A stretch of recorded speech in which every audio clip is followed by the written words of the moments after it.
আমি one of the first mover হব বাংলাদেশ মার্কেটে যে শপিফাই শেখায়। এই মুহূর্তে বাংলাদেশের থেকে যদি কেউ শপিফাই নিয়ে দেশের বাইরে কাজ করতে চায়, তাদের অপরচুনিটি কেমন? ইটস স্ট্রাগল ছিল অপারেশনাল, আর কিচ্ছু না। বিজনেস সবসময় ভালো গ্রো করে যখন কমপ্লিমেন্টারি স্কিল থাকে। একজন স্ট্রিট স্মার্ট লাগবে, একজন বুকিশ স্মার্ট লাগবে। যে ভাই আপনার এই ফাইলগুলো আপনি আপলোড করেন না কেন? উনি বলতেছে ভাই এগুলো আসলে আপলোড করার টাইম পাই না। আর উনি মানুষকে শেখায় যে এআই দিয়ে কিভাবে ভিডিও আপলোড করতে হয়। যদি আর্জেন্টিনা জিতে তাহলে নেক্সট টাইম আমি বিয়ে করবো। চকবাজার থেকে বনানীতে অফিস করতাম, ওই ছিল আমার লাইফ। 11টা বাজে তো প্লান্টেশনটার নামটা একটু খুব ফানি ছিল, হোগা প্লান্টেশন ছিল এটার নাম। যেমন দেশের বাইরে যাওয়ার আগে আমি ডিম ভেজেও খেতে পারতাম না। I can do fucking everything now. So আজকে আমরা জার্মানি থেকে উদয় ভাইকে নিয়ে আসছি শপিফাই এবং ডিজিটাল মার্কেটিং এগুলো নিয়ে কথা বলতে। উদয় ভাই, ওয়েলকাম। ফাইনালি আপনি যে ঢাকা আসার পর এত কিছু মিলায় আসতে পারছেন, I am really happy. So আজকের পডকাস্টে আমরা একটু ছোট্ট করে বলে দিই, যেটা নিয়ে আপনার সাথে অফিয়ারে ডিসকাশন হচ্ছিল, যে আমরা Shopify, digital nomad lifestyle, digital marketing এবং বর্তমানে একজন ই কমার্স কনসালটেন্ট হিসেবে কিভাবে ভালো করা যায়, বাংলাদেশের বর্তমান ইন্ডাস্ট্রিতে কি চলতেছে ভার্সেস আপনি যেখানে কাজ করেন ইউরোপিয়ান মার্কেটে, ওইগুলো নিয়ে কথা বলবো। Let's start. তো শুরু করি যে ভাই, এখন বর্তমানে আপনি কি কি জিনিস করতেছেন? এখন first of all thank you for inviting me, and আমার এটা ফার্স্ট লাইভ পডকাস্ট। আমরা মানে আমাদের যে আগে পডকাস্ট যেটা আমরা করতাম অজিটক্স, সেখানে অনলাইনে প্রায় 100-র উপরে পডকাস্ট করা, 120টার উপরে। হ্যাঁ 120টার উপরে, right. But it's a different feeling এখানে এসে যেটা করতেছি। যাই হোক, বাই দ্য ওয়ে, আমি উদয় রহমান, অ্যান্ড আমি জার্মানিতে থাকি এখন কারেন্টলি। আমার সেখানে একটা ছোটখাটো এজেন্সি আছে। আমরা সেখানে ই কমার্স কোম্পানির জন্য টেকনিক্যাল সলিউশনস অ্যান্ড বিভিন্ন মার্কেটিং সলিউশনস দিই। তন্ময় অলরেডি জানো, because you also work with a lot of my clients. এই তো, very happy to be here today. Perfect ভাইয়া, আমি যদি জানতে চাই স্পেসিফিক ভাবে, আপনার পার্সোনাল স্কিল হচ্ছে শপিফাই ডেভেলপমেন্টের নিয়ে কাজ করা, যে একজন মানুষের ওয়েবসাইট দরকার, সো সেই ওয়েবসাইটটা। তো আমি শপিফাই নিয়ে অনেক বেশি ইন্টারেস্টেড হয়েছি লাস্ট, আপনার সাথে পরিচয় হওয়ার পরে তো আসেই, বাট রিসেন্টলি আমাকে একটা বড় কোম্পানির মালিকও বলতেছিলেন, যে বড় company in the sense like আমাদের ডিজিটাল মার্কেটিং দিয়ে বড় হয়েছে এমন একটা কোম্পানি, যে আমাদের রিসেন্টলি আমরা শপিফাইতে মুভ করছি। আমাদের কয়েকটা ক্লায়েন্ট আছে যাদেরকে আমরা শপিফাই বলতেছি, মানে ওরা যখন ওয়ার্ডপ্রেস ই কমার্স দিয়ে করতেছে, ওদের মাঝে মাঝেই ওই আপনার ফেক অর্ডার ইস্যু, তারপর ধরেন আরও কি বলো এটার নাম, ওদের অ্যাড যখন চালাচ্ছে, অ্যাডের ট্র্যাকিং থেকে শুরু করে অনেক কিছুতে ওরা অনেক ইস্যু ফেস করছে, এবং প্রত্যেক 2 দিন পর পর বিরক্ত হয়ে লাস্ট টাইম বলছি যে আপনারা শপিফাইতে মুভ করেন। ওরাও এখন এগ্রি হচ্ছে। মেইনলি ভাই শপিফাইতে মানুষের মনে হয় যে শপিফাইতে এক্সট্রা চার্জ, এই জিনিসটা একটু আমরা চাচ্ছি প্রথমেই একদম যখন মানুষের অ্যাটেনশন বেশি আছে আমরা একটু ক্লিয়ার করে ফেলতে। হ্যাঁ, এখন দেখো, সবাই বলবে যে ফ্রি, এজন্য আমি ই কমার্সে ওয়ার্ডপ্রেসে একটা ই কমার্স ওয়েবসাইট বানাবো। ধরো ওয়ার্ল্ড ওয়াইড আমরা দেখি যে অনেক সেলার আছে, অ্যামাজন বা ইবে এরকম বড় বড় মার্কেট প্লেসে সেল করে। বাট যখন তোমার একটা নিজের ওয়েবশপ থাকতে হবে, তখন কিন্তু মানে নিজের একটা ওয়েবসাইট বানাইতে হবে অথবা অ্যাপ সলিউশন বানাইতে হবে। সো যখন একজন ব্যবসায়ী ব্যবসা শুরু করবে, ও চিন্তা করবে যে ঠিক আছে, আমি তাহলে ফ্রি একটা প্ল্যাটফর্ম খুঁজি। এই জন্য সবার ফার্স্ট পছন্দ দেখবা যে ওয়ার্ল্ড ওয়াইড ই কমার্স। ওয়ার্ল্ডের আই থিঙ্ক 2/3 ওয়েবসাইটই হলো ওয়ার্ডপ্রেসে। ই কমার্স হলো ওয়ার্ডপ্রেসের একটা ই কমার্স সলিউশন। তো এরপরে আসলে শুরু হয় যখন ব্যবসাটা স্কেল করা যায়, করতে হয়, তখন আর কি মানুষের প্রবলেম শুরু হয়। হ্যাঁ, এই যে ওয়েবসাইট হ্যাক হয়ে যায়, তারপর বলে যে ওয়েবসাইট অনেক স্লো, মানুষজন আসলে ওয়েবসাইটে আসলে অর্ডার করতে পারে না, দেখা যায় যে এমন স্লো। আর বাংলাদেশে তো সব জায়গায় ইন্টারনেট স্পিডও সেম না, এরকম ওয়ার্ল্ডের সব জায়গায়ও ইন্টারনেট স্পিড সেম না। সো ওভারঅল দেখা যায় যে পারফরমেন্সে অনেক ইস্যু হয়। এবং আমার কাছে ওয়েবসাইট মানে ই কমার্স ওয়েবসাইট বানানোর জন্য যেসব ক্লায়েন্ট আছে, ম্যাক্সিমামই বলে আমার একটা ওয়ার্ডপ্রেসে ওয়েবসাইট আছে, আমার একটা অন্য স্কোয়ার স্পেস হাবিজাবি অনেক জায়গায় ওয়েবসাইট আছে, আমাকে কি তুমি শপিফাইতে মুভ করে দিতে পারবা কিনা? হ্যাঁ, সবাই আসলে ঘুরে ফিরে ওই এক জায়গায় চলে আসতেছে। হ্যাঁ, এক্স্যাক্টলি। হ্যাঁ, যে ই কমার্স সলিউশন লাগলে হ্যাঁ সবাই ঘুরে ফিরে গুগল করে, ইউটিউব ভিডিও দেখে ফাইনালি একটা সলিউশনে আসে যে আমার যদি কম খরচে, যে আমার যদি একটা ফুল front end back end data architect অনেক কিছু বিশাল টিম না থাকে, তাহলে আমার আসলে একটা বড় ই কমার্স ইকোসিস্টেম লাগবে, যেটা আমাকে কম খরচে কাজ চালায় দিতে পারবে অ্যাজ এ সলো ফাউন্ডার অথবা একটা ছোট এসএমই বিজনেস। সো আমার এজেন্সি যেটা করে সেটা হলো অনেক বিগ নেইমের সাথে হয়তো অত বেশি কাজ করে না, বাট স্মল টু মিডিয়াম যে মার্চেন্ট বেসটা আছে ওয়ার্ল্ড ওয়াইড বা ইউরোপে, হ্যাঁ ওইখানেই অনেক বেশি অ্যামাউন্ট অফ পিপল, যেটাকে আমরা এখন স্টাইল করে D2C বিজনেস ওনার বলি। D2C business owner, exactly. হ্যাঁ, এইখানেই একটা বিশাল চাঙ্ক আছে যারা অ্যাকচুয়ালি শুধু শপিফাইতে আসতে চায়, অ্যান্ড ওরা চায় যে আচ্ছা আমাদের ওয়েব ডিজাইনটা সুন্দর ছিল, এই সেম ডিজাইন রেখে কিভাবে আমি তাহলে শপিফাইতে আসতে পারি। তুমি দেখবা রিসেন্টলি বাংলাদেশেও আমি কারণ বাংলাদেশে অনেক শপিফাই ডেভেলপারের সাথে আমার কাজ করা হয়, তো আপনার কোর্সও আছে এই জন্য। আমার কোর্সের অনেক স্টুডেন্টরাও আছে, ওরা কাজ করে বাংলাদেশের অনেক ক্লায়েন্টের সাথে। আমি দেখছি বড় বড় শু কোম্পানিজ, ক্লোদিং কোম্পানিজ, অনেক মানে পপুলার নেম, আমি নাম বলতেছি না, but they are also moving to Shopify rather than having a custom e commerce solution. So নিশ্চয়ই যেখানে একটা ইয়ে আছে, মানে Reliability. ইউজ আছে, কমফোর্টেবিলিটি আছে, যেটার কারণে চলে আসতেছে। আই থিঙ্ক এটা আরো বাড়বে। এটা নিয়ে আমরা পডকাস্টের নেক্সট পার্টে ওকে, মেইন কোয়েশ্চেনের আরেকটা পার্ট ছিল এরকম যে মানুষ যে বললে করে যে প্রাইসিংটা অনেক বেশি, প্রতি মাসে আমাকে টাকা দিতে হচ্ছে, এইটার কাহিনীটা একটু বলেন। আমি জানি, বাট আমি চাচ্ছি আপনি একটু বলেন। হ্যাঁ, এখন তুমি চিন্তা করো, আমি ওয়ার্ডপ্রেসের সাথে কম্পারিজন করতেছি কেন? কারণ মানুষ আসলে বুঝবে কাস্টম সলিউশনে তো আরো বেশি খরচ। কিন্তু কাস্টম সলিউশন যাদের লাগবে তারা হয়তো প্রবাবলি এই পডকাস্টটা দেখবে না, তারা নিজেরা তাদের শত কোটি টাকার বিজনেস করতেছে, তাদের কথা ডিফারেন্ট। এক্স্যাক্টলি, হ্যাঁ। তো ম্যাক্সিমাম মানুষ ওয়ার্ডপ্রেস বা ওয়েব ফ্লো বা এরকম সলিউশন ইউজ করবে। তো ওরা করে কি, ধরো হোস্টিং আর ডোমেইনটা কিনে, হ্যাঁ কিনে ওইটার 400 দেয়, আর বাকি জিনিস মোস্ট অফ অল মানে ফ্রি পাওয়া যায়। এজন্য মনে করে যে ঠিক আছে আমি তাহলে এই ফ্রি সার্ভিসগুলো ইউজ করি। বাট যখন এই যে বললাম যে ওয়েবসাইট হ্যাক হয়ে যায়, স্লো হয়ে যায়, ঠিকভাবে মেনটেন করা যায় না, তখন অ্যাকচুয়ালি আমার কি লাগবে, আমার একটা ই কমার্স ইকোসিস্টেম লাগবে, which not only thinks about the website solution, it's a whole ecosystem, যেখানে তোমার পেমেন্ট গেটওয়ে থেকে শুরু করে মার্কেটিং চ্যানেলগুলো সব গুগল, মেটা সবকিছু এক জায়গায় নিয়ে আসা, তোমার ওয়েবসাইটের প্রোডাক্টে যদি তুমি ডিফারেন্ট মার্কেট প্লেসে সেল করতে চাও সেটাও প্রোডাক্ট ফিডটা কানেক্ট করে দেওয়া, এপিআই বেস সলিউশন থেকে শুরু করে মানে ওয়েবসাইটের যত ধরনের এক্সটার্নাল জিনিসগুলো আছে যেগুলো আমরা অ্যাজ এ ফাউন্ডার প্রথমে চিন্তা করি না, হ্যাঁ পেমেন্ট সলিউশন, শিপিং সলিউশন, সবকিছু তুমি যখন এক জায়গায় পাবা তখন তোমার অ্যাকচুয়ালি দেখবা যে Shopify is of business will be better. হ্যাঁ শপিফাইয়ের মতো দু একটা মানে সলিউশনও নাই। সো ওভারঅল এই কারণেই আর কি মানুষজন শপিফাইয়ের উপর ইন্টারেস্টেড বেশি হচ্ছে, অ্যান্ড আমি মনে করি যে এটা যত দিন যাবে, এখন তো মিলিয়নস অফ মার্চেন্টস, এটা মানে আরো বিলিয়নসে চলে যেতে পারে আর কি আস্তে আমার একটা ব্যাপার আছে কি, আমি পডকাস্টে কখনো ব্যক্তি পূজা টাইপের কাজ করি না, যেমন ধরেন আপনি কিভাবে শুরু করলেন, এগুলো আমি প্রথম কয়েকটা পডকাস্ট জিজ্ঞেস করেছি। পরে আমার কাছে মনে হচ্ছে, আমি যখন নিচেই দেখছিলাম, I was less interested about that person until that person is like maybe Tahsan Khan, maybe ধরেন হাবিব ওয়াহিদ, মেবি ধরেন শাকিব খান। এরা বাদে আমার মানুষের ব্যক্তিগত জীবনযাত্রা কিভাবে শুরু করলেন এগুলো কম জিজ্ঞেস করি। বাট যদি কারোর ওইখানে আমার কোনো লার্নিং থাকে যে এই শুরু করার সময় চিন্তা ভাবনা কেমন ছিল, নীলকে যেমন জিজ্ঞেস করছিলাম প্রথমেই যে আপনি যখন প্রথম শুরু করতেছিলেন এত কম বয়সে আপনি ভালো করছেন, কি ভাবতেছিলেন? Because I wanted to relate যে আমি কিভাবে চিন্তা করছি, ও কিভাবে চিন্তা করছে, এগুলো। সো আপনাকে আমি ওই ব্যক্তি বোঝার জায়গা থেকে না, মানে জেনুইনলি জানতে চাই বলে জিজ্ঞেস করতেছি যে আমি আপনার পডকাস্ট শুনে যতটুকু জানছি আপনি আগে ডেভেলপমেন্টে ছিলেন। এটা আমাকে যারা অনেকদিন ফলো করেন, আমার জুমে কিছু পডকাস্ট আছে, ওই পডকাস্টে কথা হয়েছে, বাট ওই পডকাস্টের চেয়ে এই পডকাস্ট বেশি মানুষ দেখবে। আমি চাই ওই স্টোরিটা একটু শর্টে বলেন, এখান থেকে অনেক মানুষ অনেক তথ্য পাবে। এই কারণ অনেক মানুষ, আমরা রিসেন্টলি একটা হায়ারিং পোস্ট দিছিলাম, ইউটিউবে বলতেছে যে ভাই আমি এত বছর ধরে ডেভেলপমেন্টের কাজ করতেছি, কিন্তু আমার কাছে মনে হচ্ছে ফেসবুক অ্যাড, গুগল অ্যাডে আমার চেয়ে বেশি টাকা পয়সা মানুষ ইনকাম করতেছে, এইখানে মানুষজন অনেক ভালো করতেছে, বা আমি হয়তো সুইচ করব, বা কি করা যায় আমি এখনো বুঝতেছি না। তখন আমার মাথায় এসে এটা যে ভাই 3-4 বছর আপনি কাজ করতেছেন, একটা ফিল্ডে টাইম দিলেন, আপনি টোটালি সুইচ করে ফেলবেন, মানে রিলেটেড কিছু করেন, তাহলে মাঝখানে কি হতে পারে, ট্র্যাকিং নিয়ে কাজ করা।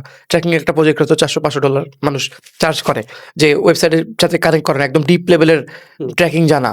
সো আমি আপনার কাছে জানতে চাই আপনার স্টোরিটা এখানে কিভাবে রিলেট হবে, আপনি কিভাবে কোনটা শুরু করতে চেয়ে কোথায় কখন কি প্রবলেম হইলো, তারপরে কোথায় গেলেন, এখন কি করতেছেন, এটা একটু আমাদের বলেন। হ্যাঁ, আমি শর্টে বলবো, মানুষকে বোর করে ফেলবো না। আমি অ্যাকচুয়ালি মালয়েশিয়াতে সফটওয়্যার ইঞ্জিনিয়ারিং নিয়ে পড়াশোনা করতাম। ইউনিভার্সিটি অফ মালায়া নামে একটা ইউনিভার্সিটি আছে। তো ওখানে কাজ মানে পড়াশোনা করতে, করতে ডেভেলপার হিসেবে সফটওয়্যার প্রোগ্রামিং শিখতে, শিখতে দেখলাম যে আম অনেকটা ইন্টারেস্টিং আমার কাছে লাগে না ব্যাপারটা।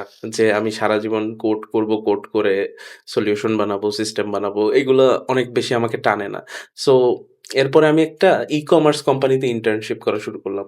ওরা করতো কি মালয়েশিয়াতে একটা বড় কোম্পানি আছে বোটি নামে ১০০ আচ্ছা, বছরের আচ্ছা। পুরনো চা কোম্পানি। ওয়াও! তো ওরা ওই বোটি ধরো মালয়েশিয়ান রিঙ্গিতে ৮-৯ রিঙ্গিত দাম। ধরো তখন ৳২০ কনভার্সন রেট ছিল ১ রিঙ্গিতে। তো ৳১৬০ হাইয়েস্ট একটা প্যাকেটের দাম।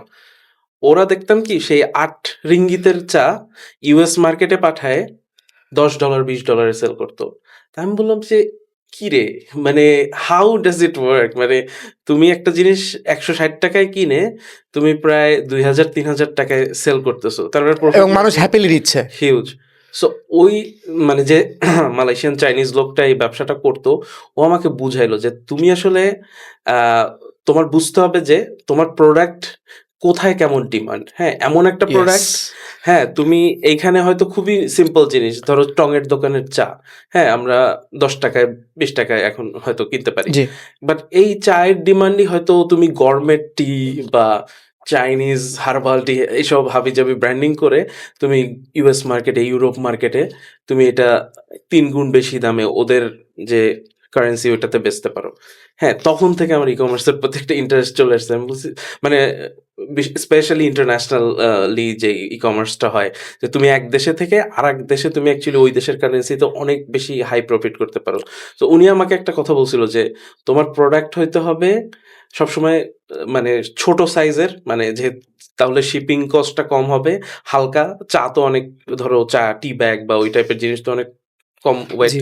হ্যাঁ, কিন্তু অনেক হাই ভ্যালু। সো হুম। এই ২ টা জিনিস হতে হবে। আর ওই লোকটা আবার ইলেকট্রনিক্স লাইক করতো না বিকজ ইলেকট্রনিক্স ইজ আনপ্রেডিক্টেবল। অনেক বেশি নষ্ট হয়ে যেতে পারে, অনেক কিছু হইতে উনি পারে কি যা জিনইয়াং ছিল? হ্যাঁ? সিলিকন ভ্যালির? ওইরকম টাইপেরই। বুঝতে ওই পারছি। লোকটার নাম ছিল কায়েল লি এরকম একটা আচ্ছা, নাম আচ্ছা। ছিল। পরে আসলে আ ওর ওর থেকে আমি আসলে অনেক কিছু শিখতে পারি ই-কমার্স নিয়ে। ওকে, সো তখন আপনার ইন্টারেস্ট ১ম গ্রো করলো। হ্যাঁ। তারপর? তো এরপরে আমি আসলে ও আমাকে মেইনলি শিখাতো। আমার তো ই-কমার্স নিয়ে আইডিয়া ছিল না। আমি প্রোগ্রামিং করতে পারতাম, হুম, হুম, হুম। হালকা পাতলা গ্রাফিক্স ডিজাইনিং পারতাম। বাট ই-কমার্স নিয়ে কোনোই আইডিয়া ছিল না। তো ও আমাকে ফুল Amazon ইকোসিস্টেমটা শিখাইলো যে কিভাবে আরেকটা দেশে বসে Amazon-এর সেলাররা ইউএসএ বা ইউরোপ মার্কেটে অনেক বেশি টাকা ইনকাম করে। আমি দেখতেছি যে ওর একটা ব্যাচেলর ডিগ্রিও নাই। আমি একটা ব্যাচেলর ডিগ্রি অলমোস্ট শেষ করা একটা স্টুডেন্ট। হ্যাঁ, ও আমার থেকে ৪-৫ গুণ বেশিটা ও আমার সেলারি দেয়। করে। তো ওর সাথে আমার অনেক ভালো রিলেশনও ছিল। ও একটা বড় কোম্পানির সিইও ছিল বাট আ ও জানতো যে আমি কফি লাইক করি। তো ও বলছে যে, "তুমি আমার কফি মেশিন থেকে কফি খেতে পারো। কিন্তু মনে রাখবা এই কফি মেশিনের পানিটা যেন সবসময় ভরা থাকে।" ইটস নট লাইক ও আমাকে বুঝছি, সবসময় বুঝছি, বুঝছি। কফি বানাইতে বলতো বাট হ্যাঁ, মানে ইটস এ গুড মেমোরি আরকি ওর সাথে। দেন আমি ওর সাথে ধরো আমরা টিম ইভেন্টে বা ট্রিপে যেতাম। আ ও আরেকটা কাঠ আছে। এটা অনেক এক্সপেনসিভ। এটাকে উদ কাঠ বলে। তুমি জানো কিনা জানি না।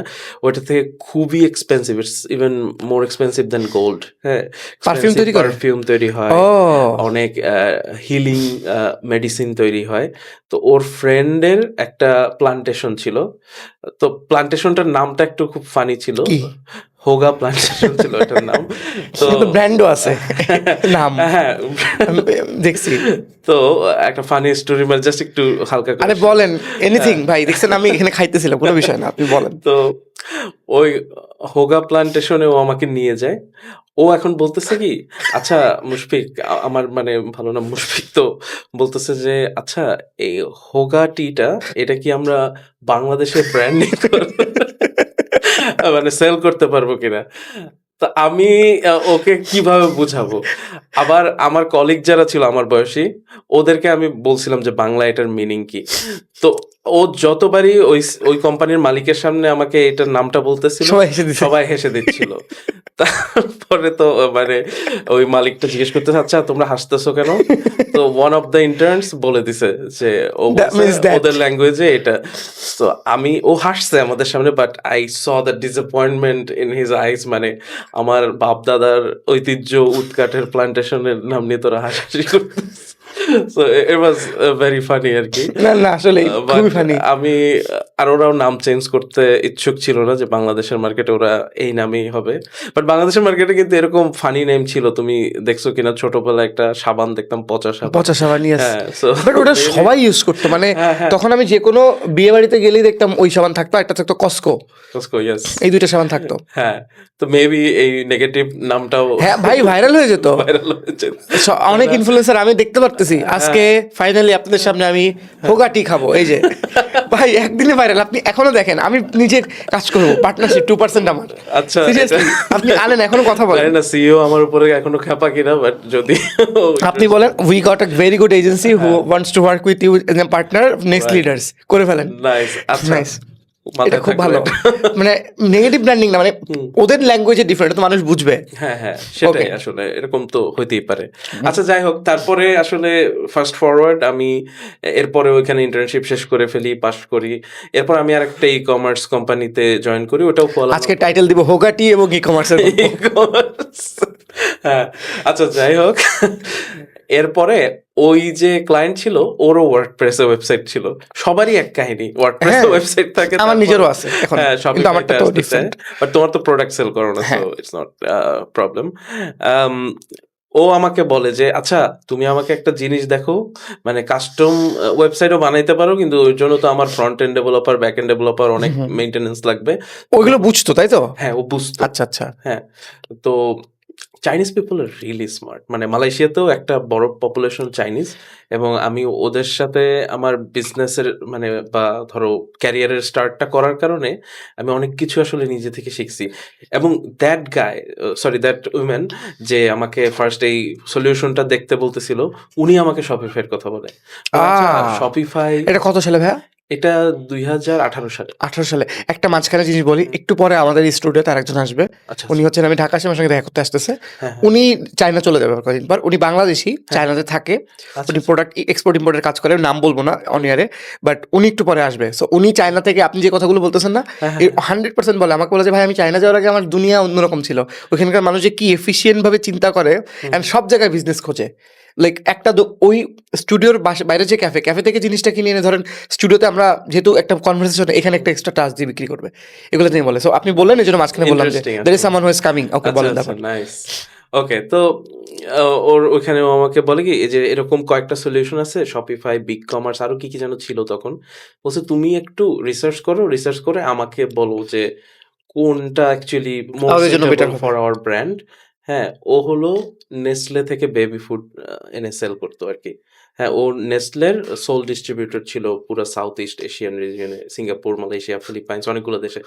তো আমি বললাম আচ্ছা ঠিক আছে, আমি একটু রিসার্চ করি। আমি ৩-৪ দিন রিসার্চ করে আমি বলছি মানে ড্যাম, এটা তো মানে হিউজ পটেনশিয়াল। শপিফাই তো মানে গেম চেঞ্জার ই-কমার্সের আমার কাছে মনে হয়েছে তখনই।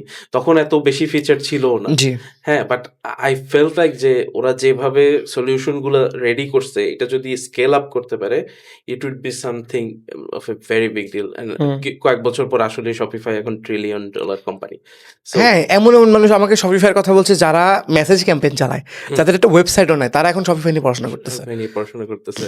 অ্যান্ড ওই যে আমরা যে তুমি যে আমার কোর্সের মার্কেটিং করে দিলা, হুম, হুম, শপিফাই হুম। ডেভেলপমেন্ট রিলেটেড কোর্স, হুম। ওইটাও কিন্তু আমার এইটাই ইচ্ছা ছিল যে আমি one of the first mover হব বাংলাদেশ মার্কেটে যে শপিফাই শেখায়। আপনি বাজারে একজন দুজন করতেছে, কিন্তু তারা অনেক বড় বড় অর্গানাইজেশন ব্যাকড কোর্সেস করতেছে, যেখানে তাদেরও থাকতেছে অল্প সামান্য একটু পার্সেন্ট, এবং ওই লেভেলের অথরিটি তৈরি হচ্ছে না। আপনারটা আমার মনে হয় one of the very few যে নিজেই করতেছে সবকিছু, নিজের ওয়েবসাইট, নিজেরই সবকিছু, নিজের ফিস। ট্রু। এটা আমি ফিল করছি কেন? আমার এখনো LinkedIn এ, Facebook এ, Instagram এ বিভিন্ন জায়গায় মেসেজ আসে এখনো যে ভাই আমি আপনার Shopify এর কারণ YouTube এ তো আমার একটা প্লেলিস্ট আছে জি, ফ্রি, free। ওইটা সবাই দেখতে পারে। এখনো জিজ্ঞেস করে যে ভাই এগুলা আমি দেখতেছি আপনার ভিডিও, তো আমার মনে হচ্ছে যে আমার Shopify ডেভেলপার হওয়া উচিত। অনেকে বলতেছে যে আমি মার্ন স্ট্যাক ডেভেলপার বা আমি একজন ব্যাকএন্ড ডেভেলপার। ও বলতেছে যে আচ্ছা আমার তো মনে হয় আমার একটু Shopify শেখা উচিত। জি, মানে যারাই মোটামুটি ই-কমার্স বা ওয়েবশপ বানানো নিয়ে ইন্টারেস্ট আছে, সবারই এই জিনিসটার মানে একটা ইন্টারেস্ট গ্রো করে যে এটাও আমার একটা স্কিল সেট হইতে পারে। হুম। মানে একটা কমপ্লিমেন্টারি স্কিল সেট। সো ওইভাবে আরকি বেশ ভালো। আচ্ছা, মানে এখানে একটা ইন্টারেস্টিং জিনিস বলি। বাইরে এটা আমরা পরে আরেকটা পডকাস্ট হুম, আবার একদিন করতে চাইছিলাম, সেদিন বলতাম। বাট এখনই বলি যে বাইরে যাওয়ার কারণে হুম, হুম, আপনার ব্যাচেলার্স আপনি মালয়েশিয়াতে করার কারণে হুম, আপনার কাছে কি মনে হয়েছে যে পার্সোনালি আপনি একটু আগায় আছেন স্লাইট, বা আপনার মনে হুম, হচ্ছে যে মাইন্ডসেটে ডিফারেন্স আসে? মনে করেন আপনি উদয় রহমান ওই সময় আর বাইরে যান নাই। বাংলাদেশের নর্থ সাউথে পড়ছেন বা ঢাকা ইউনিভার্সিটিতে পড়ছেন এবং হ্যাঁ, মাস্টার্স করে বাংলাদেশেই আছেন। ইউ নেভার মানে ঘুরতে গেছেন হয়তো একটু বাইরে, বাট কখনো দেশের বাইরে থাকেন নাই। আপনার মধ্যে কি মনে হয়? একটু চিন্তা করেন। আমি সিউর আপনি চিন্তা করছেন এটা নিয়ে। হ্যাঁ, আমি আপনার লাইফ কেমন আমি হইতো? আসলে এটা চিন্তা করছি। এটা নিয়ে আমি আমার ফ্রেন্ডদের সাথে অনেক কথাও বলছি। হ্যাঁ, ফার্স্ট অফ অল আমি মনে করি যে there are only 2 ways a person can grow. হ্যাঁ? only 2 ways. ওকে। আর আমি যদি এইচএসসির পরে দেশের বাইরে গিয়ে পড়াশোনা না করতাম, আমার মেন্টাল গ্রোথ হয়তো এখন এত বেশি হতো না। এখন যেমন ভাইয়া হুম, অনেক কিছুই টেকনোলজির কারণে আমরা বাইরের দেশের ইনফরমেশন পাই। হুম, হুম। তখন কিন্তু ইন্টারনেট স্পিড অত ফাস্ট ছিল না। তখন ফার্স্ট ছিল কিন্তু না। এখন যেমন আমাদের নাবিল ভাই এখন অনেক কিছুই জানতে পারবে। হ্যাঁ। কিন্তু নেক্সট আমি মানে হুম, আমি এটা চোখ বন্ধ করে দেখতে পারতেছি যে hmm, hmm. This could not happen. যে হ্যাঁ, This couldn't have happened. হ্যাঁ, সো যে ২ টা ওয়ের কথা আমি বলতেছিলাম, একটা হলো এই যে আমি বিদেশে পড়তে গেছি। এখন সবাই ফরচুনেট হয় না। I am very content and feel very lucky যে বাংলাদেশের মতো একটা দেশ থেকে আ মানে ফ্যামিলির সাপোর্ট বা নিজের চেষ্টা দিয়ে আ ২ টা বিদেশি ডিগ্রি নিতে পারছি। মালয়েশিয়াতে একটা, জার্মানিতে মাস্টার্সের ডিগ্রি। আ বাট অনেকের হয়তো ওই অপরচুনিটিটা থাকে না। জি। সো এটা লাক অনেক বড় ফ্যাক্টর প্লে করে। আমি কখনোই নিজেকে ফুল ক্রেডিট দিব না। আমার ফ্যামিলি হয়তো আমাকে ওই সময় ব্যাকিংটা না দিলে আমি ওটা করতে পারতাম না। বাট ওইটা করে আমার যে উপকারটা হইছে সেটা হলো আম আমি অনেক দেশের মানুষের সাথে মিট করছি। এই যে মালয়েশিয়ান চাইনিজদের কথা বললাম। এরপরে I met people from Egypt, I met people from USA, I met people from Australia, China, Japan, Korea. তো এতগুলা দেশের মানুষের সাথে তুমি যখন মিট করবা তখন you will definitely have more knowledge, more open imagination, more openness about adopting a new ideology অথবা তোমার এটা বিজনেসে হতে পারে, তোমার নিজের লাইফের জন্য হতে পারে। হ্যাঁ, আর ঘোরাঘুরি করলে এমনিই দেখবা যে লাইফটা একটু ইন্টারেস্টিং হয়ে ওঠে এবং অনেক কিছু বলার মতো স্টোরি তৈরি হয়। So hmm. which are very important for a founder অথবা বাংলাদেশে থাকলে আপনি কি হুম। করতেন এখন? মানে যদি ধরেন বাইরে জার্নি নাই, বাংলাদেশে থাকলে আপনার কি মনে হয় আপনার লাইফটা কেমন হইতো? আমার মনে হয় আমি চাই আপনি বাংলাদেশ এখনই চিন্তা করে বলেন। ওকে। তো মিউজিশিয়ান হয়ে যেতেন? হয়তো, হয়তো মিউজিক নিয়ে বেশি এ ওটাও খারাপ লাইফ হয়তো ওটা আমি বলতেছি না। বাট আ হয়তো আমি যেসব জিনিস লাইফে দেখতে চাইছি, যেসব জিনিস ইমাজিন করছি বই পড়ে বা মুভি দেখে আ ওগুলো আমার এক্সপেরিয়েন্স করা হতো না। Because day by day it's getting tougher to get out of Bangladesh and settle in a different true. Country. হ্যাঁ? তো এই জিনিসটা হতো না। আর প্লাস আমার মনে হয় আমি যেমন দেশের বাইরে যাওয়ার আগে আমি ডিম ভেজেও খেতে পারতাম না। হ্যাঁ, I can do fucking everything now. ঠিক আছে? অ্যা ধরো আই ক্যান ডু না। আই বাথরুম হ্যাড ধোয়া টু, থেকে ইউ হ্যাড শুরু টু। করে হ্যাঁ, আই মানে রিমেম্বার আপনি আমাকে বলছিলেন যে শিফটিং করার জন্য €৩০০ চাইছিল আপনার কাছে। এন্ড আপনি ওটা নিজে করে ফেলছেন পুরোটা। হ্যাঁ। সো এরকম ধরো তোমার কিছু ফ্রেন্ড-ট্রেন্ড থাকলে তুমি নিজে করে ফেলতে পারবা। আ এরকমও হয় যে ধরো কোনো একটা ফ্রেন্ডের ড্রাইভিং লাইসেন্স আছে, আমরা লরি ভাড়া করে শিফট করে ফেলছি নিজেরা। হ্যাঁ, তারপর ধরো আ কোনো একটা জিনিস কিনে আনছি, ফার্নিচার কিনে আনছি, ওটা নিজেরাই সেটআপ করে ফেলতেছি। আমি এখনো ওই যে বাসার ওই যে ইয়া ড্রিলিং করা, এই করা, সেই করা, ওই কাজগুলো কম পারি। বাট আমার ওয়াইফ পারে। সো আ এটা হয়ে যায় আরকি আস্তে। যেসব জিনিস আমরা সো কনফিডেন্ট মনে হয় না হ্যাঁ, তখন? সবকিছু পারি। কনফিডেন্ট মনে হয়। হ্যাঁ, perfect. we could survive anywhere ঐরকম মনে হয়। হ্যাঁ, যে মানুষ ধরো জীবনে একটা প্লেট ধুয়ে নেয়, সে ওইখানে গিয়ে সবকিছু ধুয়ে ফেলতেছে। মানে because you have to মানে you have to learn যে ইয়েস। কিভাবে তুমি নিজেকে নিজে সারভাইভ করাইতে পারবা। হ্যাঁ, তারপর ধরো ওইখানে আরো ডিফারেন্ট স্ট্রাগল আছে। উইন্টারে তোমার বিরাট ডিপ্রেশন হবে। স্নোর মধ্যে কোথাও যাইতে পারবা না। হয়তো আমি যখন একা থাকতাম দেশের বাইরে, হ্যাঁ? মানে ইউরোপের কথা হুম, বলতেছি। বিফোর ইউ হ্যাঁ? Get married. হ্যাঁ, বিফোর আই গেট ম্যারিড। হ্যাঁ, আমি এরকমও আছে ৫-৬ দিন কারো সাথে কোনো কথা বলি নাই। সো এই ব্যাপারগুলো অনেককে অনেক বেশি ডিপ্রেশনে ইয়া করে ফেলে, ভিতরে ঢুকায় ফেলে। But I am lucky enough that I had friends like my podcast hmm. guest মানে আমার podcast buddies শাফি, আরমান, তারপর আরো অনেক ফ্রেন্ড আছে যাদের সাথে আমি I could talk. হুম। হ্যাঁ, সো এটা হলো লাইফের একটা সিচুয়েশনে কিভাবে অ্যাডাপ্ট করে নিতে হবে এবং make the best out of it, ওইটা আমি আসলে দেশের বাইরে আমার ট্রাভেল বাসায় করে আপনার একা হচ্ছে শিখছি। আমার যশোরের বাসায় হচ্ছে চুলাতে রান্না করা হতো হুম, হুম। আগে।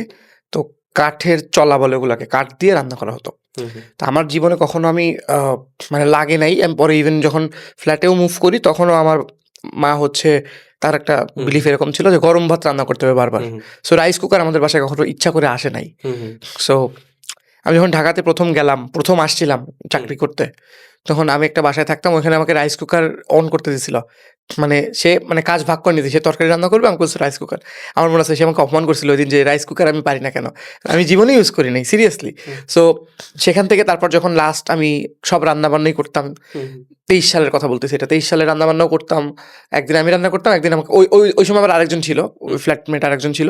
সে রান্না করত। তো ওইটা মনে পড়ে গেল হঠাৎ করে যে আসলেই আপনি প্লেট ধোয়ার কথা বলতেছেন, আই ওয়াজ দ্যাট গাই। কারণ আমার মা সবকিছু এটাই। করতাম। আমি পড়াশোনা করতাম আর আমি যখন ক্রিকেট খেলতাম এগুলোর মধ্যে ছিলাম। সো আমি রাইস কুকার কিভাবে করতে হয় জানি না। সে বেশি কথা আসলে বলছিল নট আমাকে। অ্যাবাউট আসলে দেশের বাইরে যাওয়া, ইটস অ্যাবাউট মানে কমফোর্ট জোনের বাইরে যাওয়া। হুম, তোমার বাসা থেকে তুমি যে ঢাকায় এসে এগুলো করছো, এর কারণে কিন্তু অনেক কিছু শিখতে পারছো এবং ইন এ ওয়ে মানে আস্তে আস্তে ওইটা তোমার পার্সোনাল এবং প্রফেশনাল লাইফেও তোমাকে ডেভেলপ করে, অবশ্যই, কনফিডেন্স অবশ্যই। বাড়ায়। সো আমার সবচেয়ে বড় মনে হয়েছে যে আমি মনে করতাম ঢাকাতে কি মধু না আছে চাকরি-বাকরিতে, হুম, একদম কর্পোরেটে কি নাকি আছে, এরা কি নাকি করতেছে। সো ঢাকায় এসে যেটা হইছে আমি তারপর কিন্তু আবার মুভ করে আবার যশোর ব্যাক গেছি আপনি হুম, জানেন। হুম, হুম, এখন আমি যশোরেই থাকি আবার আসি কাজ থাকলে।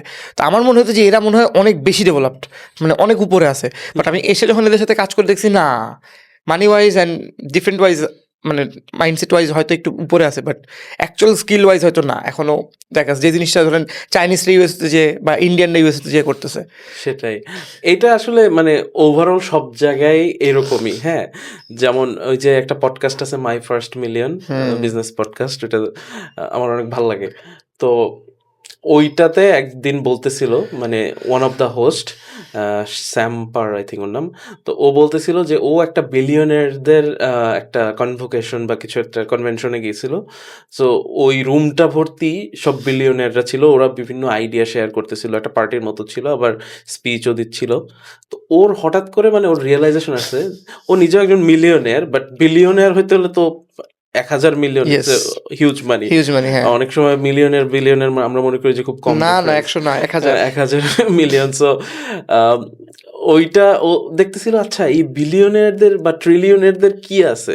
ওখানে নাকি ইলন মাস্কও ছিল। তো বলতেছে কি আছে যেটা আমার নাই? ও দেখছে যে খুব একটা ডিফারেন্স না। ওরাও যেভাবে চিন্তা করতেছে ও সেইভাবেই চিন্তা করতেছে। ওরা যা বলতেছে ওগুলা ও চিন্তা করে আসছে বাসা থেকে। Maybe they are in a better place in terms of many maybe they things. Are in a better place or maybe they do it, হ্যাঁ? হ্যাঁ, ইয়েস। নাইকির ওই স্লোগানের মতো they just do it and আমরা যারা আছি আমরা চিন্তা করি, তারপর আবার চিন্তা করি না মেবি আমি পারবো না। ওরা পারতেছে বাট মেবি আমাকে দ্বারা পসিবল না। হুম। হ্যাঁ, আমার কাছে এটা মনে হয়েছে যে আ কিছু মানুষ অনেক সাকসেস পায় বা অনেক বড় জায়গায় চলে গেছে because they just are consistent and they are doing it everyday. আর যারা করতেছে না তারা যত ভালো আইডিয়ায় থাকুক, যতই ট্যালেন্টেড হোক, তারা নিজেদের মানে দুশ্চিন্তা, নিজেদের লো কনফিডেন্সের কারণে তারা করতে পারতেছে না। এটা আমার একদম আমি 100% এগ্রি। এখন ভাই আমি যদি বলি এই মুহূর্তে বাংলাদেশের থেকে যদি কেউ Shopify নিয়ে দেশের বাইরে কাজ করতে চায়, তাদের অপরচুনিটি কেমন? আমার ২৪ সালের শুরুতে ২৪ সালের শেষের দিকে আপনার সাথে এটা নিয়ে কথা হয়েছিল। সেম কোয়েশ্চেন আমি এবার এখন জিজ্ঞেস করতেছি। ২৬ সালের শুরুতে। It's shifting now. আমি মানে I will be brutally honest. হুম। এজন্যই আমি Shopify ফ্রন্ট এন্ড ডেভেলপমেন্টের যে আমার কোর্সটা, ওইটাকে আমি আরেকটু বেটার ওয়েতে ডিজাইন করতেছি কারেন্টলি। বিকজ আমি যখন ২০২৪ বা ২৩ এ কাজটা নিয়ে শুরু করছিলাম, তখন তুমি একটা সুন্দর ওয়েবসাইট ডিজাইন করে মানে ফাস্ট এবং পারফরম্যান্স ভালো, প্রোডাক্ট সবকিছু হুম। প্রপারলি রেডি করা আছে এরকম ওয়েবসাইট নিয়ে তুমি ভালোভাবে মার্কেটিং করলেই হয়তো সেল পাইতা। But AI is disrupting the game. হ্যাঁ, তো ওকে। আমরা অনেকেই জানি যে এসইও ইজ বিকামিং ডেড। তারপর এইইও, জিইও যে জেনারেটিভ ইঞ্জিন অপটিমাইজেশন, এইসব জিনিসগুলোর নতুন ট্রেন্ড হচ্ছে। হ্যাঁ, শপিফাইয়ের সাথে কি হয়েছে আমি তোমাকে একটু করে বলি। এখন এজেন্টিক কমার্স নামে একটা নতুন জিনিস আসছে। এটা হলো তোমার একটা ওয়েবসাইটেও যাইতে হবে না। ধরো কোপাইলট বা জেমিনাই বা চ্যাট জিপিটির যে তুমি চ্যাট বারে চ্যাট করতেছো ওর সাথে, হ্যাঁ, এটা অনেকগুলো শপিফাই স্টোরসের জন্য শুরু হয়েছে, অনেক ই কমার্স স্টোরস যেগুলো শপিফাইতে নাও ওগুলোর জন্য শুরু হয়েছে। তুমি চ্যাট করে চ্যাট জিপিটিকে ধরো জিজ্ঞেস করতেছো, আচ্ছা আমার একটা ওয়াটারপ্রুফ লেদার জ্যাকেট লাগবে, হ্যাঁ, আমার বাজেট এত, আমি ব্লু কালারের চাচ্ছি, বা এরকম কিছু তুমি স্পেসিফিক জানাই দিচ্ছ, তোমাকে ওই চ্যাটের মধ্যেই প্রোডাক্ট রিকমেন্ডেশন দিবে কয়েকটা ওয়েবসাইট ঘেটে, তারপর বেস্ট কুপন যেটা আছে ওইটাও দিবে। তুমি দেখবা চ্যাট জিপিটির I did নতুন that. ব্রাউজার আছে, I did that and I brought that ওইটা থেকে। নাইস। ওই ওয়েবসাইটে 120 টাকা, সরি মাঝখানে ইন্টার করলাম, হ্যাঁ, 120 টাকা যে কুপন ছিল হ্যাঁ, হ্যাঁ, হ্যাঁ। ওইটা আমি জানতাম না। আমি কি করছি, জেমিনিতে গেছি, জেমিনি প্রোতে যে এক্স্যাক্টলি। এত বড় একটা প্লান দিছি। আমি যে ভয়েস একটা জিনিস ইউজ করি, উইসপার ফ্লো, এটাতে বলছি যে একটা senior fact checker and now crawl every website that is possible and I want this from this website, make sure every live discount possible, go through every page, এরকম করে এত বড় একটা ফর্ম দিছি, এন্টার দিছি, 3 মিনিট না 2 minute ধরে ভেবে ভেবে লাস্টে আমাকে একটা কোড দিছে। ওই কোড আমি কোথাও খুঁজে পাইনি, পরে কোড দিছি 120 টাকা ডিসকাউন্ট। দেখছো, মানে দিস ইজ হাউ, মানে আমি তোমাকে পরে ওইটার ফাউন্ডারকে আমি বলছি স্টোরি, মানে কি বিহেভিয়ারটা চেঞ্জ হয়ে যাচ্ছে। তুমি আগে কিভাবে করতে, আগে প্রোডাক্ট পেজ খুঁজে খুঁজে একটা ওয়েবসাইটের মধ্যেই খুঁজে বেস্ট ডিলটা বের করতে, এবং ওদের যদি কোনো ফেসবুকে কমিউনিটি থাকতো কাস্টমার, ওইখানে আমি কটা পোস্ট দেখতাম যে আছে কিনা। এক্স্যাক্টলি। বাট নাও তোমার এআই এজেন্ট এটা করে দিচ্ছে। তুমি ধরো ওই যে এজেন্ট মোডে এটা করাইতে পারবা, আমার অ্যাটলাস ব্রাউজার দিয়ে আমি করি, অ্যাটলাস ব্রাউজার দিয়ে করাইতে পারবা, পারপ্লেক্সিটির ব্রাউজার দিয়ে করাইতে পারবা। সো তার মানে কি তোমার অ্যাকচুয়ালি নিজেরও শপিং করতে হচ্ছে না, তোমার হয়ে তোমার এআই এজেন্ট কিনে দিচ্ছে তোমার প্রোডাক্ট। হ্যাঁ, এখন হবে কি, চেক আউটও আমরা ওয়েবসাইটে করব না, চেক আউট এপিআই দিয়ে, ধরো শপিফাই অলরেডি চ্যাট জিপিটি জেমিনাইয়ের সাথে এটা ইন্টিগ্রেট করে ফেলছে, চেক আউটও করবো চ্যাটের মধ্যে, মানে আমরা ওয়েবসাইটে আসলে যাচ্ছি না। What does that mean? হ্যাঁ, ওয়েবসাইটের নিড কি কমে যাচ্ছে? অবশ্যই কমতেছে, হয়তো ফ্রন্ট এন্ড ওয়েবসাইট ডিজাইন, কিন্তু এটা ব্যাক এন্ড থেকে কালেক্ট মানে আনতেছে তো ওখান থেকে আনতেছে। হ্যাঁ, ওইটাই বলতেছি যে ফ্রন্ট এন্ড ওয়েবসাইট ডিজাইন এখন not the most important thing in the world. আচ্ছা, এটা খুব বড় স্টেটমেন্ট অ্যান্ড আই বিলিভ যে এর থেকে ধরো ওইখানে এপিআইটা কিভাবে সেট করছে। এপিআই হলো সহজ ভাষায় যদি বলতে চাই নন টেক মানুষের জন্য, যে কোনো একটা ওয়েবসাইটের ডেটা বা কোনো একটা বিভিন্ন ধরো প্রোডাক্ট ডেটা স্ট্রাকচার আছে, বিভিন্ন এই যে ডিসকাউন্ট ডিটেলস, এগুলো যে তুমি কিভাবে ওয়েবসাইট থেকে এই চ্যাট জিপিটির প্রম্পট রেজাল্টে আনতেছো, এটা কিন্তু এপিআই থ্রুতে আসতেছে। সো যে অ্যাকচুয়ালি শপিফাইয়ের এপিআই তৈরি করতে পারবে, যে প্রোডাক্টের স্ট্রাকচার ডাটাটা রেডি করতে পারবে, যে ব্লু ডেনিম জিন্স লাগবে, আমার 500 ইউরোর নিচে জামা কাপড় লাগবে, আমার লেদার জ্যাকেট সামার ফ্রেন্ডলি লাগবে, এই যে স্ট্রাকচার ডেটাগুলা, এইগুলো সেট করা is more important then just designing a flashy stunning website, যেটা আগে আমাদের মেইন টার্গেট ছিল যে একটা খুব সুন্দর ওয়েবসাইট বানাবো, তাইলে মানুষ কনভিন্স হয়ে যাবে। Maybe most of the time এখন মানুষ চ্যাট করে তোমার ওয়েবসাইটের ওই পেজে যাবেই না, because they will get the output data যেভাবে চ্যাট জিপিটি বা জেমিনাই তোমাকে শো করতেছে। ওকে, এখানে আমার অনেকগুলো কোয়েশ্চেন আছে, আমি কিভাবে স্ট্রাকচার করবো জানি না। প্রথম কথা হচ্ছে, এই যে কথাগুলো বললো আপনারা যারা দেখছেন, this is not for Bangladesh centric না, বাংলাদেশে এখন এই জিনিস আসবে না এত সহজে, আস্তে আস্তে খুব একদম 1% 2% মানুষ করবে। বাট যারা আমাদের এই পডকাস্টটা দেখছে, আমার বিশ্বাস তারা অনেকেই দেশের বাইরে যেতে চায়, দেশের বাইরের মার্কেটে কাজ করতে চায়, বা একটা ভালো মার্কেটে কাজ করতে চায়, যেখানে মানুষজন কিছু রাখলে অ্যামাজনে যায় বা একটা ওয়েবসাইটে যে কেনে। বাংলাদেশে এখনো মেসেজ ক্যাম্পেইন চলে ভাই, ফেসবুকে যে কেনে, কিছু মানুষ কেনে, কিন্তু তারপরে অনেকে এখনো অনলাইনে না কিনে সামনাসামনি কিনে। তো সামনাসামনি তো অবশ্যই কিনবে, বাট এই যে কথাগুলো হচ্ছে মোস্টলি সেন্ট্রিক দেশের বাইরে, বা যেগুলো অনেক বড় মার্কেট আছে সেগুলোতে। সেকেন্ড কথা হচ্ছে, আপনার কাছে কোয়েশ্চেন, আমি আমার পেমেন্ট, যেমন আমি এখানে একটা কথা বলেছি, আমি ডিসকাউন্টটা খুঁজেছি কিন্তু অর্ডারটা আমি ম্যানুয়ালি প্লেস করেছি। আমার যদি এজেন্টিক ওয়ার্কফ্লোতে আমি এটা করতেও পারতাম, তারপর ওকে আমি পেমেন্টের অ্যাক্সেস দিব না, কার্ডের অ্যাক্সেস দিব না। হ্যাঁ, সো আমি ওখান থেকে পর আমি বিকাশে পেমেন্ট করছি and I got the discount. So এখনো পর্যন্ত আপনার কি মনে হয় মানুষ কি চাবে ওইটা দিতে? ধরো আগে তো যখন শুধু পেমেন্ট গেটওয়ে আসছে, তখন তো অনেক সময় মানুষ শুধু ক্যাশ অন ডেলিভারি নিত, বিকজ বিশ্বাসটাও ছিল না যে আমি পেমেন্ট গেটওয়েকে যে কার্ডের ডিটেলস দিব, পেমেন্ট গেটওয়ে যদি মানুষকে এক্সপোজ করে দেয় সো ওই যে চেকআউট এপিআই যেটা নিয়ে আমরা কথা বলতেছিলাম, হ্যাঁ, ওইটাও কিন্তু ওই পেমেন্ট গেটওয়েরই একটা এক্সটেনশন। ইটস আচ্ছা, নট আচ্ছা। যে ChatGPT আলাদা করে একটা পেমেন্ট গেটওয়ে বানাইছে তোমার জন্য, যেটা দিয়ে এক্সপোজ হয়ে যাবে তোমার ডেটা। হ্যাঁ, ওইটাও হয়তো কোনো একটা ফর্ম ওপেন করবে অ্যান্ড তুমি জাস্ট ওইখানে তোমার কার্ড ডিটেইলস দিয়ে পে করে দিবা। হ্যাঁ, so it's not interesting. Actually মানে নট সিকিউরড, বা তোমার ডেটা হ্যাক হয়ে যেতে পারে বা এমন না। বুঝতে বুঝতে পারছি। পারছো? বাট নেভারদিলেস বাংলাদেশে এখনো ক্যাশ অন ডেলিভারি বেশি পপুলার। সো ওই জিনিসটা আমি আসলে মেইনলি যাদেরকে বলতে চাইছি, যারা ধরো ইন্টারন্যাশনালি ই-কমার্স গেমটা জি। জানতে চায়, বা যারা নিজেরা ই-কমার্স ম্যানেজার, শপিফাই ডেভেলপার বা ওয়েব ডেভেলপার হিসাবে আরো মানে পাওয়ার আপ করতে চায়, স্কিল আপ করতে চায়, তাদের আসলে এপিআই ডিটেলস, এই যে স্ট্রাকচার ডেটা, এগুলো নিয়ে পড়াশোনা করা জরুরি। সো ওদের মেবি বেশি হেল্প হবে রাদার দ্যান জেনারেল না, আমি আমি কাস্টমার। আমি এখন ইন্ডিয়া নিয়ে কথা বলতে ভয় পাচ্ছি, বাট তারপরে বলি ইন্ডিয়াতে কিন্তু বাংলাদেশের থেকে ই কমার্সের অবস্থা অনেক বেটার। বিগ বাস্কেট, তারপরে আপনার ফ্লিপকার্ট, তারপরে ফুড ডেলিভারি থেকে শুরু করে সবকিছু। আমি রিসেন্টলি ওই যে ওই ফুড ডেলিভারি অ্যাপটার ফাউন্ডারের একটা পডকাস্ট দেখতেছিলাম, ওখানে উনি বলতেছিল যে ওনারা মানে কিভাবে করে এই ফিউচার নিয়ে চিন্তা করতেছে, এবং যতদিন যাবে, যেমন একটা ধরেন মুম্বাই বা দিল্লি, ওদের শহরে যে থাকে তার কিন্তু ইন্টারনেট পেনিট্রেশন অনেক বেশি। এটা আমি অনেক পডকাস্টে বলছি, জিওর কারণে হয়েছে এটা। এখানে সবাই এখন এই জিনিসটাকে নর্মাল মনে করে যে আমি একটা ওয়েবসাইটে যাবো, একটা অর্ডার প্লেস করবো। সবাই না, মানে অনেক মেজর পোর্শন। আমি কখনো মুম্বাই দিল্লিতে যাইনি, বাট আমি ওদের ভ্লগ দেখি, পৃথিবীর সব দেশের ভ্লগে আমি দেখি, এবং আমি ওগুলো রিসার্চ করি। আমার ভালো লাগে বুঝতে যে কাস্টমারের বিহেভিয়ার শিফট কতটা বেশি। ইভেন আমি যদি কলকাতার কথাও বলি, কলকাতার একদম টায়ার ওয়ানে যে থাকে, ধরেন বাংলাদেশের গুলশান, কলকাতার মেবি সল্ট লেক, ওদেরও কিন্তু অনলাইনে যে একটা জিনিস অর্ডার করে ফেলতেছে, এটা একদম নিউ নর্মাল হয়ে গেছে। আমার জন্য যেমন আমার বাসার সব কিছু আমি অনলাইনে অর্ডার করি, কিছু জিনিস বাদে।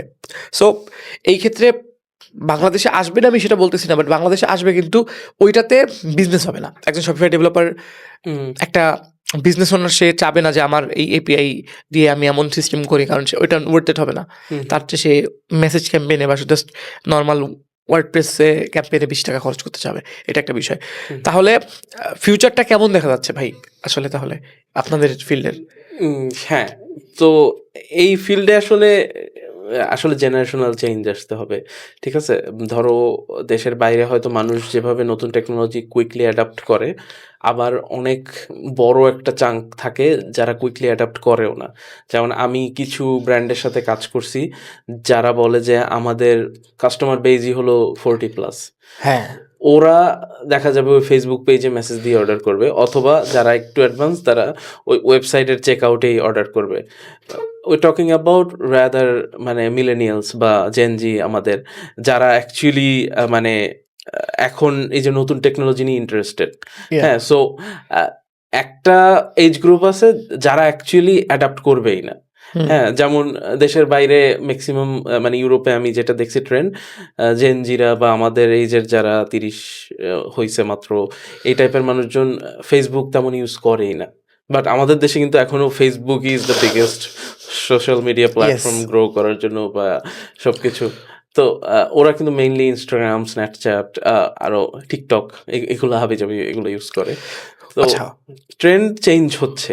হ্যাঁ, এই ট্রেন্ড হয়তো আরেকটু কিছুদিন পরে বাংলাদেশকেও হাওয়া দিবে।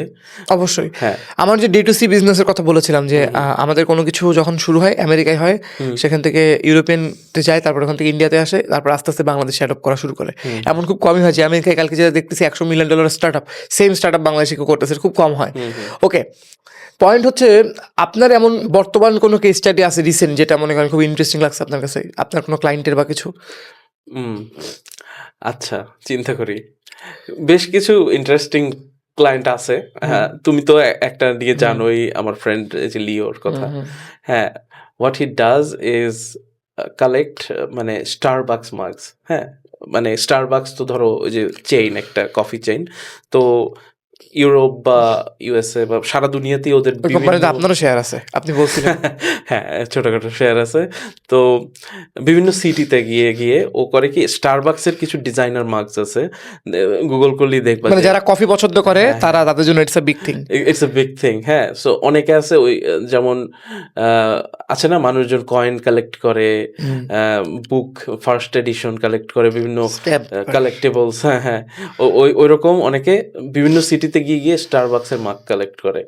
তো ওর একটা হিউজ ফ্যান বেজ আছে। যারা করে কি ওর ওই প্রোডাক্টগুলো কিনে।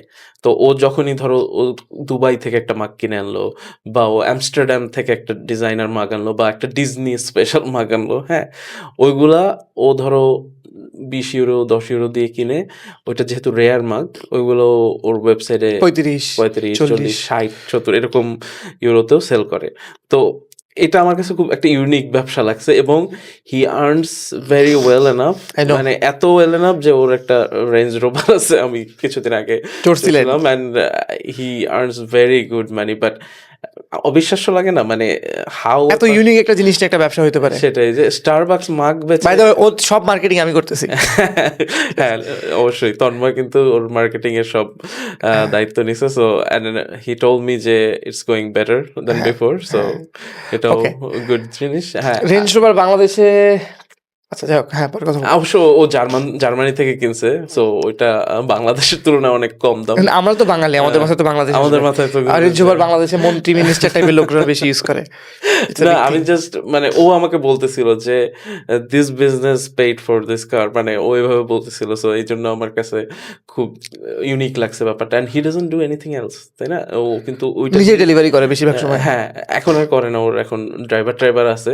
রিসেন্টলি হেলথে ইস্যু হয়েছিল, বলছিল আমাকে। ডিড সো গুড যে he can afford now 2-3 employees আর কি। ওকে, একটা পেয়েছে। আর কোনো এরকম ইন্টারেস্টিং কিছু আছে? কোনো ক্লায়েন্ট যেটাতে আপনি সার্ভ করছেন, প্রিভিয়াসলি হতে পারে, হুম। এবং যেখানে শপিফাই একটা ভালো রোল প্লে করছে? ও আচ্ছা আচ্ছা, হ্যাঁ, সেটা হচ্ছে আমার প্রশ্নের অ্যাঙ্গেল। প্রশ্ন না।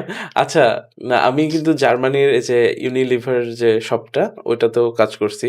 আমি I was not the sole developer, so আমি ফুল ক্রেডিট নিব না, but I was part of the team যে জার্মানি ইউনিলিভার ডট শপ যেটা, ওইটার ফুল কাজ। একটু those of you don't know, ধরেন বাংলাদেশে লাক্স, সার্ফ এক্সেল, এই যে কোম্পানিগুলো দেখতেছে না, এই ইউনিলিভারের যে মেন ওয়েবসাইট ধরেন বাংলাদেশে ইউনিলিভার বাংলাদেশ, ওইটার ওয়েবসাইট যে ডেভেলপ করছে ওরকম আর কি। এবার বলেন। হ্যাঁ, ওইটা It's a big thing. বাংলাদেশেও আছে। সো জার্মান মার্কেটে যে শপটা ওইটা আর কি আমার এবং আমার টিমের করা। এরকম আরো আছে, জেনহাইজার নামে জার্মানির একটা খুব ভালো পান্ডা।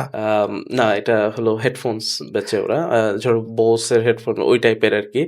তো এটাও খুব ভালো একটা কোম্পানি। সো ওদেরও শপিফাই ওয়েবসাইট আমাদের করা। সো এরকম আর কি বিভিন্ন এজেন্সির সাথে, যখন আমার নিজের এজেন্সি অত বড় ছিল না, আমি তখন অন্যান্য এজেন্সির সাথে গিয়ে কাজ নিতাম, because they had the bigger client. White লেভেল ড্রিল বলা এগুলো। হ্যাঁ হ্যাঁ হ্যাঁ, এক্স্যাক্টলি। সো ওরাও খুঁজে যে একটা শপিফাই এক্সপার্ট যে আমার ফুল প্রজেক্টটার দায়িত্ব নিয়ে এটা ডেলিভারি করে দিতে পারবে। সো ওদেরকে পোর্টফোলিও দিয়ে কনভিন্স করে তারপর কাজগুলো নেওয়া হতো।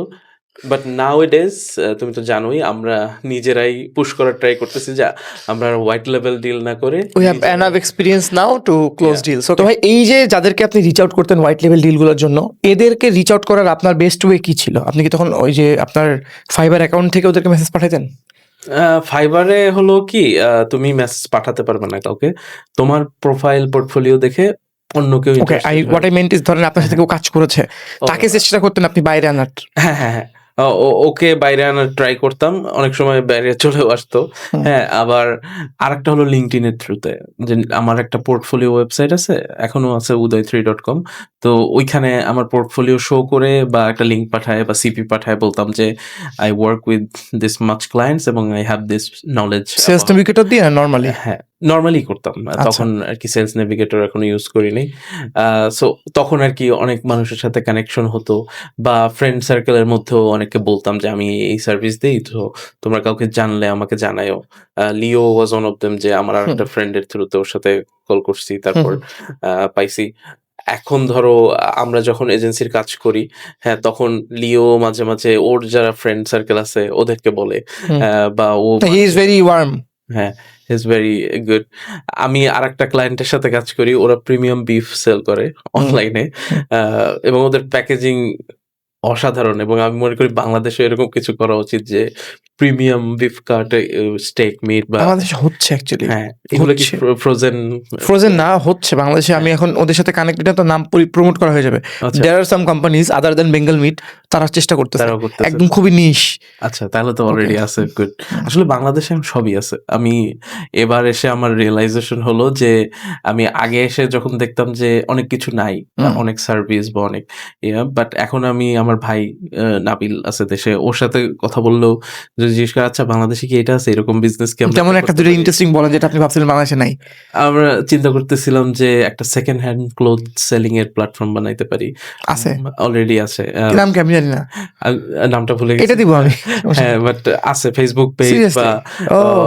ওয়েবসাইট হয়তো নাই, বাট ফেসবুক পেজ আছে। হুম। সো আরেকটা আমার প্ল্যান ছিল যে আমরা হয়তো আমার কাছে মনে হয় শেরওয়ানি যদি কেউ সেকেন্ড হ্যান্ড বিক্রি করে, মানে আপনার রেন্ট দেয়, এটা খুব ভালো হবে। একদিনের জন্য এত টাকা ইনভেস্ট হ্যাঁ, অনেকে করতে চাবে এই না। কোম্পানি অ্যাকচুয়ালি আছে। আছে? আমি আরে ধানমন্ডিতে গতকালকে দেখতেছিলাম, বিকজ আমরা একটা প্রোগ্রাম করতেছি আমার বাচ্চার বার্থডে, সো ওইখানে ভাবতেছিলাম যে একটা টাক্সিডো নিব আমি আর আমার ভাই। তো ওইরকম কোম্পানিও আছে। আছে? হ্যাঁ, আচ্ছা, আচ্ছা। তো it's good, it's not getting enough exposure, but এরকম কিন্তু আছে। তারপর আবার চিন্তা করতেছিলাম যে আচ্ছা আমরা আগে গারবার নামে একটা বেবি ফুড Yes. সেল করতাম কিছুদিন ধরে, একটু ইম্পোর্ট বন্ধ রাখছি বিকজ কিছু শিপিং ইস্যু, তারপর ওই যে আগুন লাগলো কিছুদিন আগে এয়ারপোর্টে, সো ওই সব মিলায়ে কিছুদিন অফ আছে। বাট আমরা চিন্তা করছিলাম আচ্ছা গারবারের যে পিউরি, এই যে অর্গানিক ভেজিটেবল ম্যাশ করে বাচ্চাদের জন্য প্যাকেটে করে সেল করে, এক একটার দাম 500-1000 টাকা, এই জিনিসটা আমরা দেশে কেন করতে পারতেছি না? হুম। বাট তারপর আমি রিয়েলাইজ করলাম ইটস এ হিউজ রিস্ক আর কি, বিকজ মানে তোমার ইন্ডাস্ট্রিয়াল লেভেলের এটার ইনভেস্টমেন্ট লাগবে, বিকজ ওই হুম। জিনিসটাকে একটা খারাপ হইলে একটা প্রেসারের বাচ্চার মধ্যে রেখে মানে ওই যে কন্টেইনারটা বানানো হয়, এবং একটা বাচ্চার যদি সামহাও ক্ষতি হয়ে যায়, ধরো একটা অ্যালার্জিক রিয়াকশন হয় একটা বাচ্চার কোনো একটা খাবারে, অ্যান্ড ওইটা সে হয়তো জানতো না, বাট বা অথবা আমরা জানাইতে ভুল করছি। সো মানে ঠিক আছে, লিগালি তো অবশ্যই খারাপ, বাট ওইটা কি তুমি মেন্টালি বা ইমোশনালি ওইটা করতে পারবা যে তোমার জন্য একটা বাচ্চার ক্ষতি হয়ে গেল? So, অবশ্যই, অবশ্যই। মানে এগুলো ভাই বাংলাদেশে হচ্ছে ছোট ওই বার্লি খিচুড়ি উইথ আ বুয়া ইজ গুড। এগুলোই ভালো। হ্যাঁ, সেটাই। কিছু কিছু জিনিস আসলে বিদেশে চলে বিকজ বড় কোম্পানির ইনভেস্টমেন্ট আছে, ওরা অনেক ভালোভাবে অ্যাপ্রুভাল নিয়ে টিয়ে করে। আরো একটা কারণ হচ্ছে ওরা চাইলেও খারাপ দিবে না, বাংলাদেশে দিবে ইচ্ছা করে দিবে। 2 টাকা বেশি লাভের জন্য। এক্স্যাক্টলি, ওইটাই মানে ওই জিনিসটা আসলে অনেক প্রোস এন্ড কনস চিন্তা করে, বাট কেউ যদি করতে চায় I think it would be huge business, because অনেক ওয়ার্কিং মমস আছে, অনেক ব্যস্ত বাপ মা আছে যারা আসলে ভালো খাবারটা প্রিপেয়ার করতে পারে না বাচ্চার জন্য চাইলেও। সো যে মানে কোনো মতে একটা কিছু প্রিপেয়ার করে খাওয়াতে হচ্ছে, বাট নিজের যেহেতু আমার একটা বাচ্চা আছে, সো আই ক্যান আন্ডারস্ট্যান্ড নাও যে এই জায়গায় আসলে বাংলাদেশে বাচ্চার তো অভাব নেই, so it's a big market. আমার কাছে মনে হয় আপনি যখন কোনো কিছুর ব্যাপারে প্যাশনেট হবেন ওটা আস্তে আস্তে করতে পারবেন। আমার মানে এটা আমি দুজনের একজনের এক্সাম্পল যদি দিই, ধরেন আমি যখন ওই যে একটু আগে বাইরে গেলাম, ওই যে আমি যখন আমি এইটুকু নামটা কেটে দেবো, বাট কথা যদি বলি, উনি ক্যাট বিলাই কুকুর এগুলো নিয়ে সেই 2018-19 সালের থেকেই কিন্তু বলতো, পোস্ট দিত। Finally he made a cafe which is related to cats. He made it, কিন্তু অনেক কিউট ক্যাফেটা, খুব অনেক কিউট করে ফেলছে। আমার পডকাস্ট নিয়ে আগ্রহ সেই 2019-20 সালে থেকে আপনাদের পডকাস্ট শুনছি, আমি করি। সে ফাইনালি কিন্তু একটা অপরচুনিটি পাইছি। আমার কাছে মনে হয় আপনি যদি চিন্তা করেন enough time, there will be something. আমার এরকম আরেকটা ইচ্ছা আছে, মানে কখনো যদি আমি এনাফ ইনভেস্টমেন্ট এন্ড মানে এফোর্ট নিয়ে আসতে পারি তখন করব, বেবিদের নিয়ে কিছু একটা। হ্যাঁ, বাট আমি আসলে কোনো কিছু 50% করতে পারি না। এইটা 50% করবো, ওইটা 20% করে রাখছি, কিন্তু কোনোটাই ঠিক মতো চলতেছে না। যখন আসলে ফুললি এফোর্ট দিয়ে করতে পারবো তখন অবশ্যই করব। আর ডিজিটাল সেক্টরে আমার মনে হয় যে বাচ্চাদের কন্টেন্টের অনেক অভাব। ধরো আমার বাচ্চা ও জার্মানিতে বড় হচ্ছে দেখে ও জার্মান কন্টেন্ট বা ইংলিশ কন্টেন্ট বেশি দেখে। আমরা বাসায় বাংলা বলি, সো ও মোটামুটি 3টা ভাষায় মাঝে মাঝে নাকি এটা বাচ্চাদের কনফিউজ করে দেয় যে জার্মান ভাষা কোথা থেকে শুনছে? আপনারা তো জার্মান পারেন। ও জার্মান কন্টেন্ট দেখতেছে, ধরো জার্মান বেবিদের পিক আপ করতে পারছে। হ্যাঁ, পারছে। Wow. আর ইংলিশও পারছে। ও এখনো ছোট, it's too early to tell, but ওর নিফিউ নিসরা থাকে, ওরাও ইউরোপে থাকে। তো ওরা কিন্তু মানে ওরা থাকে নেদারল্যান্ডসে, তো ওরা ওখানে তো জার্মানি বলে মনে হয় অনেকটা জার্মানির মতোই, মানে কাছাকাছি। ধরো কলকাতার বাংলা আর বাংলাদেশের বাংলা ওরকম। তো ওরা কিন্তু ৩ টা ভাষায় কথা বলে। ডাচ, ইংলিশ, বাংলা এবং হুম। এরকমই হয়তো স্কুলে ডাচ বলতেছে এজন্য ডাচ শিখতেছে। আবার কনটেন্ট দেখতেছে ইংলিশ শিখতেছে, আবার বাসায় বাংলা বলতেছে। সো আমিও চাই আমার বাচ্চাও এরকম বলুক। ও তো অনেক ছোট এজন্য এখনো আ বলা শুরু ল্যাঙ্গুয়েজ করেনি। ইজ হিউজ ভাইয়া। বাংলাদেশ হুম, থেকে যারা আমার পরিচিত কন্ট্যাক্টে নাই, হুম। বাট অনেক মানুষ আমি শুনেছি মানে যারা আমেরিকাতে থাকে তারা স্প্যানিশ শিখে কোনো একটা কারণে। অবশ্যই। আমেরিকাতে যারা মনে করেন মাসে ২ বার মানে সরি বছরে ২ বার ৩ বার যায়, হুম। তারা কোনো একটা কারণে স্প্যানিশের ব্যাপারে অনেক আগ্রহ প্রকাশ করে। আমি বিশ্বাস করি আচ্ছা আমার ওই কথাটা একটু শেষ করে হ্যাঁ, নিই। শেষ করেন। যে বাংলাদেশে বাচ্চাদের বাংলা ভাষায় মানে মানসম্মত কনটেন্ট ধরো স্পেশালি বেশি ছোট বাচ্চাদের ৬ মাস থেকে ২ বছর এই বাচ্চাদের জন্য এনাফ গুড কনটেন্ট নাই। আচ্ছা। এবং যদি কখনো চান্স পাই আমি এখানে একটা কাজ করার ইচ্ছা আছে যে গুড এন্টারটেইনিং কনটেন্ট যেটা ওদের মানে ইয়ার জন্যও ভালো, গ্রোথের জন্যও ভালো। Plus it's not harming for them হ্যাঁ, যে এখানে স্ক্রিন সবচেয়ে টাইম দিয়ে। বিগেস্ট প্যারাটা আপনি খাবেন কোথায় আমি হুম, বলি আপনাকে। বিজনেস অ্যাসেসমেন্ট আমরা তো অনেক কনসালটেশন করি। হুম, হুম, তো এখানে যে ধরেন আমি যদি বলি সবচেয়ে বিগেস্ট অ্যাসেসমেন্টটাই হবে আপনার রিসার্চে। আপনি হুম, নিজে মনে হবে যে এটা বাচ্চাদের ভাল লাগবে না।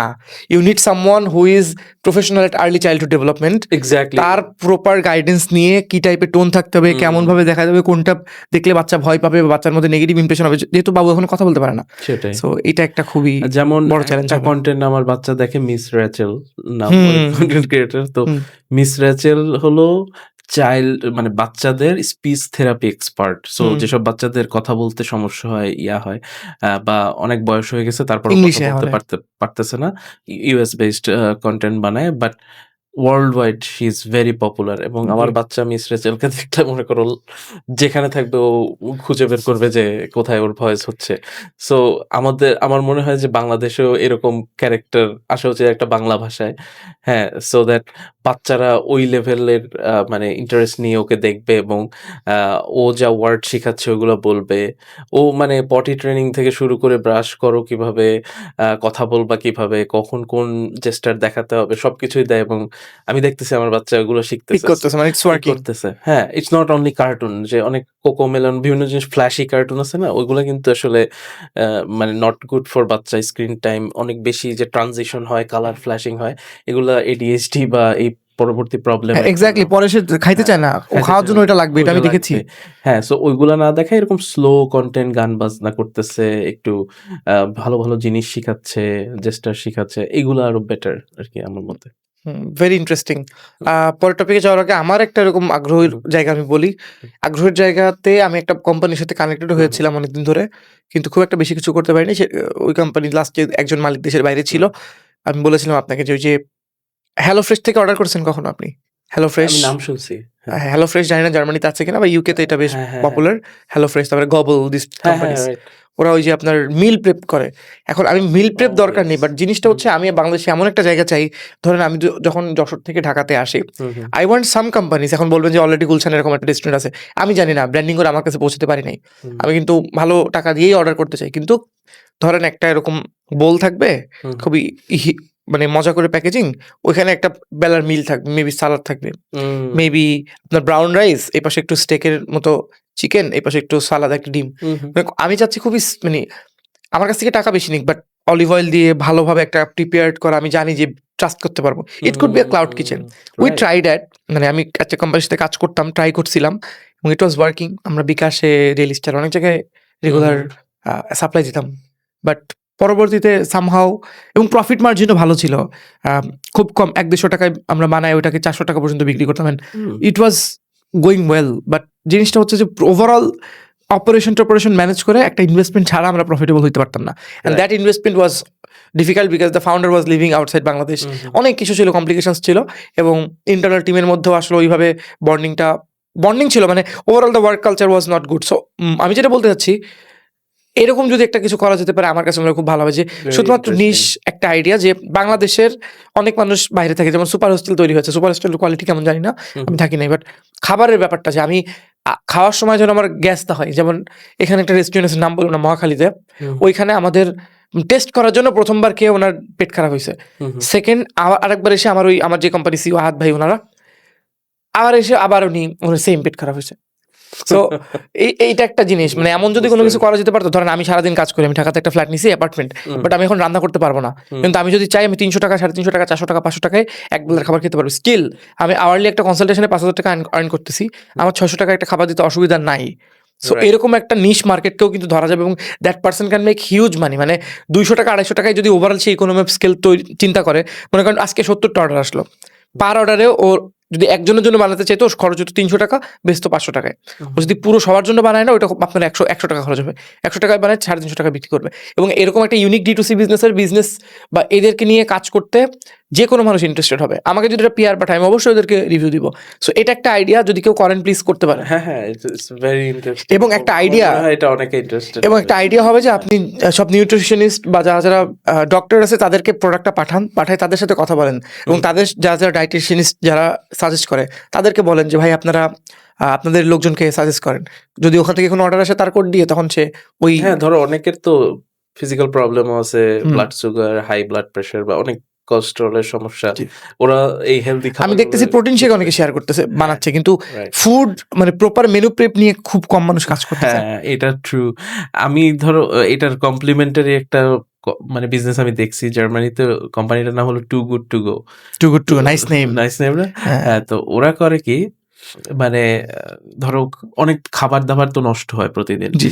তো ওরা ধরো রেস্টুরেন্ট বন্ধ হওয়ার 2 ঘন্টা আগে বিভিন্ন প্ল্যাটার প্যাকেজ বানায়, যে আজকে আমার এই ফুড ডিল আছে, এই ফুড ডিল আছে, ওইগুলো ওরা 50% 80% ডিসকাউন্টে সেল করে দেয়, অথবা অনেক সময় ফ্রিও দিয়ে দেয়, বিকজ দেখছেন বাংলাদেশ হলে, সরি টু সে, বাংলাদেশ হলে এটাকে ডিপ ফ্রিজ করে রেখে দিই, পরের দিন হয়তো। হ্যাঁ, এখন হয়তো ওইখানে করা রেগুলেশনের কারণে ওদের আচ্ছা। মানে হয় নষ্ট হবে, নাইলে বেচে দিতে হবে। বাট আমার মনে হয় যে এটা অনেক সুন্দর একটা ডিল, এবং বাংলাদেশে রাস্তাঘাটে অনেক মানুষ না খেয়ে বসে থাকে, অনেক বাচ্চা কাচ্চা পড়ে থাকে। তো এগুলো যদি মানে করা যেত, যে একটু মানে ডিসকাউন্ট দিয়ে আমরা অ্যাপের মধ্যে বা একটা ওয়েবসাইটে, যে প্রতিদিন আমার এই খাবারটা নষ্ট হয়ে যাবে, রাদার দেন আমি এটা কাউকে দিয়ে দিই ফ্রি বা ডিসকাউন্টেড করে। বা অনেক স্টুডেন্ট আছে যারা অ্যাকচুয়ালি হয়তো ঠিকভাবে লাইভলিহুড মানে মিট করতে পারতেছে না, ওদের জন্য কিন্তু ভালো হবে। আমার এই যে বিজনেসটা বললাম, এটাতে সবচেয়ে বড় প্রবলেম এখন, এটা আমি বলছি, এটা কিন্তু মানে আমি হাওয়াতে বলতেছি না, এটার পিছনে আমার প্যাশন আছে, কারণ এটার একটা বিজনেসের ব্যাকএন্ডে আমি কাজ করছি অনেকদিন, প্রায় 11 মাস কাজ করছি। বিজনেসটার নাম ছিল ফুড অ্যান্ড ফ্লেভার্স, নামটা কেটে দিব আমরা, বাট ওইখানে আমি কাজ করছি। সো ওইখানে এই জিনিসটা ছিল, বিগেস্ট স্ট্রাগল ছিল অপারেশনাল, আর কিচ্ছু না। সকাল 7টার সময় 6টার সময় উঠে কারণ বাজার যাওয়া, ওই সাপ্লাইটা নেওয়া, নিয়ে ডিপ ফ্রিজিং যদি করতে হয়, মাংসটা ডিপ ফ্রিজিং করতে হবে ওই দিনের জন্য, ওইটা ছিল বিগেস্ট ইস্যু। অর্ডার পাওয়া was not a issue. Order পাবেন আপনি, কেউ যদি মনে করে সেল করতে ডিফিকাল্ট হবে, সেল হবে যদি আপনি ওই বিএসটিআই সার্টিফিকেট এগুলো করে প্রপার আপনি যদি ক্লিন করে যদি সবকিছু করতে পারেন, মানুষ অর্ডার টাকা দিতে সমস্যা নেই মানুষের। সাপ্লাইটা আমাদের এখানে একটা লোক ছিল নামে একজন, উনি হচ্ছেন কোনো একটা ব্যাংকের, ভালো একটা ব্যাংকের বড় একটা পোস্টে ছিল, মহাখালী থেকে উনি প্রতিদিন পুরান পল্টন থেকে অর্ডার দিত, এক্সট্রা 150 টাকা ডেলিভারি চার্জ দিয়ে। মানে খাবারটার দাম হচ্ছে 180 টাকা, উনি 150 টাকা ডেলিভারি চার্জ দিত, প্রতিদিন অর্ডার করতো এভরি সিঙ্গেল ডে, যে কাজ উনি অফিস করতো। এবং উনি অর্ডার করতো, ওনার একজন সিস্টার ছিল, উনি ইউএসএতে থাকতো, সেই সিস্টার দেশে আসছিল, ওনার জন্য অর্ডার করতো, তারপর আরেকজন ভাইয়ের জন্য অর্ডার করতো। সো সবকিছু ওয়াজ গোয়িং ওয়েল। এটা যদি কেউ করতে পারে, আমি তাদের মার্কেটিং এর জন্য অবশ্যই কাজ করতে আগ্রহ প্রকাশ করব। আসলে অনেক অপরচুনিটি, একটা বিগ মার্কেট, সব সময় কিছু না কিছুর জন্য কিছু না কিছু বায়ার থাকবে। কিন্তু আমার সমস্যা হচ্ছে, I am too busy on my own agency, my own thing, যে আমি অপারেশনাল জিনিস আমি জানি, আমি চাইলেও আমি এটার ভিতরে টাইম দিতে পারবো না, এবং আমি টাইম দিতে পারলেও আমার কাছে এনাফ ক্যাশ নাই যে এটা ফেল হলে আমি কি করবো। এই জন্য আমি নিজে করতে পারতেছি না, তো আমি নিজে কখন এটা করবো? হ্যাঁ, এটা ইটস এ গুড আইডিয়া। আর আসলে সবকিছু নিজের করাও যায় না। হ্যাঁ, তোমার ওই যে 4 আওয়ার্স ওয়ার্ক উইক বইতে বলছে না, যেটা তোমার কোর স্ট্রেংথ, ওইটাকে পুশ করে 80% হলে ওইটাকে 120% বানানো, রাদার দেন তোমার একটা 20% স্কিল, যে অপারেশন চালানো, ওইটাতে টাইম বেশি নষ্ট করে। সো বিজনেস সবসময় ভালো গ্রো করে যখন কমপ্লিমেন্টারি স্কিল থাকে। সেটা স্টিভ ওয়াজনিয়াক থেকে শুরু করে যে কোনো বিজনেসে একজন মানে স্ট্রিট স্মার্ট লাগবে, একজন বুকিশ স্মার্ট লাগবে। সো সব জায়গায় তুমি দেখবা যে এই রুলই মেনটেন করা হয়। আমি রিসেন্টলি কনসালটেশন করি অনেক ভাই, বুঝছেন, আমাদের একটা ওয়েবসাইট ক্রিয়েট করছি, ওখান থেকে আমি লাস্ট 60-70 জনের সাথে কথা বলছি 1-1.5 মাসে। আমার কয়েকটা রিয়েলাইজেশন হয়েছে। রিয়েলাইজেশনটা হচ্ছে, বাংলাদেশের বেশিরভাগ বিজনেসেরই they are getting sales, মানে some sort of sales, but the issue lies on thought process. এটা আমি বলবো না যে আমার থট প্রসেস অনেক ভালো, ওদেরটা খারাপ, এরকম না। বাট থট প্রসেস হচ্ছে ভাই ওই যে আপনি কেবল বললেন না যে শপিফাই কেন ভালো, শপিফাই দিয়ে কেন আমরা কাজ করতে পারি, যে ধরেন কথার কথা হচ্ছে একটা লেভেল সিলিংটা যে পার করা পসিবল, ওই পসিবল জিনিসটা অনেকে হয়তো চিন্তা করতে পারে না। এই জন্য নিজের ইনকামের একটা অংশ তারা শেয়ার করতে চায় না। আমি একটা এক্সাম্পল দিই, ধরেন কথার কথা আপনি ডেভেলপমেন্টের কাজ করছেন, আপনি জানেন যে আপনি যদি আপনার সাথে 4 জনকে বেতন দেন, তাহলে ওরা যদি কাজ করে, আপনি সেলস কলে ভালো, আপনি সেলস কলগুলো করে you can get more clients, overall the collective revenue will be better. আমাদের এখানে প্রবলেম হয় কি, ওই যে ফাউন্ডার না নিজেই ডেলিভারির জন্য আপনার ওই ওয়ার্ডপ্রেস থেকে সব করে দিতে থাকে, নিজেই কাস্টমারের কল দেয়, নিজেই অ্যাডটা চালায়, বলে যে আমি যখন অ্যাড না চালাবো তখন হবে না। সো ও কিন্তু চাইলে মাসে 4 লাখ টাকার মধ্যে 40,000 টাকা দিয়ে একজনকে হায়ার করতে পারতো, যে অ্যাডে তার চেয়ে 4 গুণ বেশি স্পেশালিস্ট। এমন হাজার হাজার ছেলে পেলে চাকরি খুঁজতেছে, সে চাইলেই কিন্তু একজন অ্যাসিস্ট্যান্ট রাখতে পারতো, ভার্চুয়াল অ্যাসিস্ট্যান্ট বা নর্মাল অ্যাসিস্ট্যান্ট, যে তার অ্যাডমিন রিলেটেড কাজগুলো করে দিবে, সোশ্যাল মিডিয়ায় পোস্ট দিয়ে দিবে, এবং সে তখন ফ্রি হয়ে গেল এখান থেকে। এটা করতে পারে না বাংলাদেশের বেশিরভাগ বিজনেস। এবং আমার যেটা হয়েছে এখন, আমার একটা স্ক্রিপ্টের মতো হয়ে গেছে, আমি খাইতে খাইতে অনেক সময় কনসালটেশন করে ফেলি। কারণ কি, আমি জানি যে এই প্রবলেম বলবে এবং এটা সলিউশন এটা, এবং ওটা যদি উনি করে ওই রেজাল্ট পাবে না। এখন একটা জিনিস আমি ফাউন্ডারের পয়েন্ট অফ ভিউ থেকে চিন্তা করে যেটা পাইছি, সেটা হলো অনেক সময় দেখা যায় যে you don't have the time to find a good skilled person. ঠিক আছে, ধরো তুমি একটা জব পোস্ট দিলে 100টা মানে সিভি চলে আসবে, এবং ইউ ডোন্ট নো অ্যাকচুয়ালি কাকে তুমি সিলেক্ট করবে, এবং ওই প্রসেসটার থ্রুতে যাওয়াও একটা হেকটিক পারসন। তখন যে জব দিবে তার মনে হয় যে আচ্ছা আমি কি আরেকজন রাখবো যে শুধু সিভি চেক করবে বা যে ইন্টারভিউ নিবে। So somehow you have to get the help, তা না হলে বার্ন আউট হয়ে যেতে হবে। সেটাই তো। এখন হলো কি, we need to do one thing at A time. হ্যাঁ, যেমন অনেকে এআই দিয়ে অটোমেট করে ফেলে, এআই দিয়ে এটা অনেকে বলে। আমি এখন একটা বোল্ড স্টেটমেন্ট দেবো, আমি কে নিবে জানি না। অনেক মানুষ অনেক পডকাস্টে সেই ধরনের কথাবার্তা বলি, আই দিয়ে আমি সব অটোমেট করে ফেলছি। তারা রিয়েল লাইফে যদি দেখাইতে পারে আমি খুব খুশি হবো। It's not that easy. আপনি ধরেন একটা এআই, আপনি কথার কথা আমার সাথে আপনার পরিচয় নেই, আপনার মার্কেটিং এর জন্য একজনকে খুঁজছেন, ওইখানে রিপ্লাই যে আপনাকে এআই দিছে না দিছে, আপনি জানেন একটা ভালো মানুষ তার ইগোতেও কাজ করে যে আমাকে এআই রিপ্লাই দিবে না, সে ওই লোকের সাথেই মিটিং করতে চায়। সো এখনো পর্যন্ত ওই সময় আসে না। অনেকে হয়তো সারফেস লেভেলের মনে করেন একজন আপনার ফ্যান, হাই উদয় ভাই, I saw your podcast with Tanmay, your speaking style is great, you sing well, finally I figured out you are that guy who sang that song for this telefilm, okay blah blah blah blah, গেল। এখন আপনার AI হাই seems like you, বুঝে যাবে ওর জন্য ঠিক আছে, কিন্তু যে আপনাকে বিজনেস দিবে এই টাইপের লোক কিন্তু আপনার সাথেই কথা বলতে চায়। হ্যাঁ, সো এআই ওয়ার্কফ্লোতে কিছু জিনিস আপনি করতে পারবেন, কিন্তু এখনো পুরোটা হইতে ইটস গোয়িং দেয়ার। বাট যেইভাবে করে বলে ইন্ডিয়া সব করে ফেলছে, এটা একটা স্ক্যাম ভাই। এটাতে অনেকে কোর্স বেচার চেষ্টা করতেছে। কোর্স বেচা is not a scam, but এখনো পসিবল না, ইটস ডিফিকাল্ট। আমার মতে ফ্রন্ট ফেসিং জিনিসগুলো এআই দিয়ে এখনো করা যাচ্ছে না।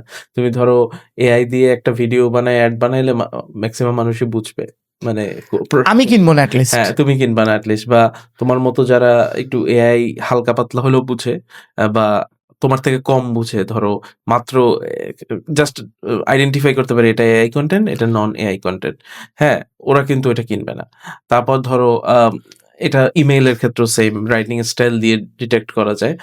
এখন অন্য বিভিন্ন জিনিস আছে ব্যাক এন্ডে, ধরো আমার সিভি গুলো ফিল্টার করে ফেলা, জি, আমার স্কেজিউল, যার অনেক স্কেজিউল মিটিং থাকে, ও স্কেজিউল গুলো অটোমেট করে ফেলা, হ্যাঁ, তারপর নোট টেকার, হ্যাঁ, তারপরে যে হুইসপার ফ্লো, এই টাইপের জিনিসপত্র যেগুলো ফাউন্ডারকে অ্যাকচুয়ালি ধরো যে জিনিসটা 30 মিনিটে করা লাগতো সেটা 3 মিনিটে 4 মিনিটে করে দিতে পারবে, ওইটুক হলেই হবে। ছোট ছোট মাইক্রো ডোজ অফ এআই মানে মিনিয়ন্স যদি তোমার থাকে, তখন তুমি ওইগুলা একটা ভালো ওয়ার্ক ফ্লো সিস্টেম তুমি তোমার মতো তৈরি করে নিতে হবে।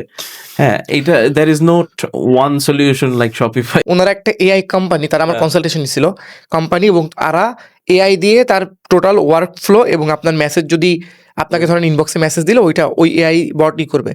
ওরা এখনো পর্যন্ত কোনো মেসেজ ক্যাম্পেইন চালায় না, ওদের মার্কেটিং এর অবস্থা বাজে।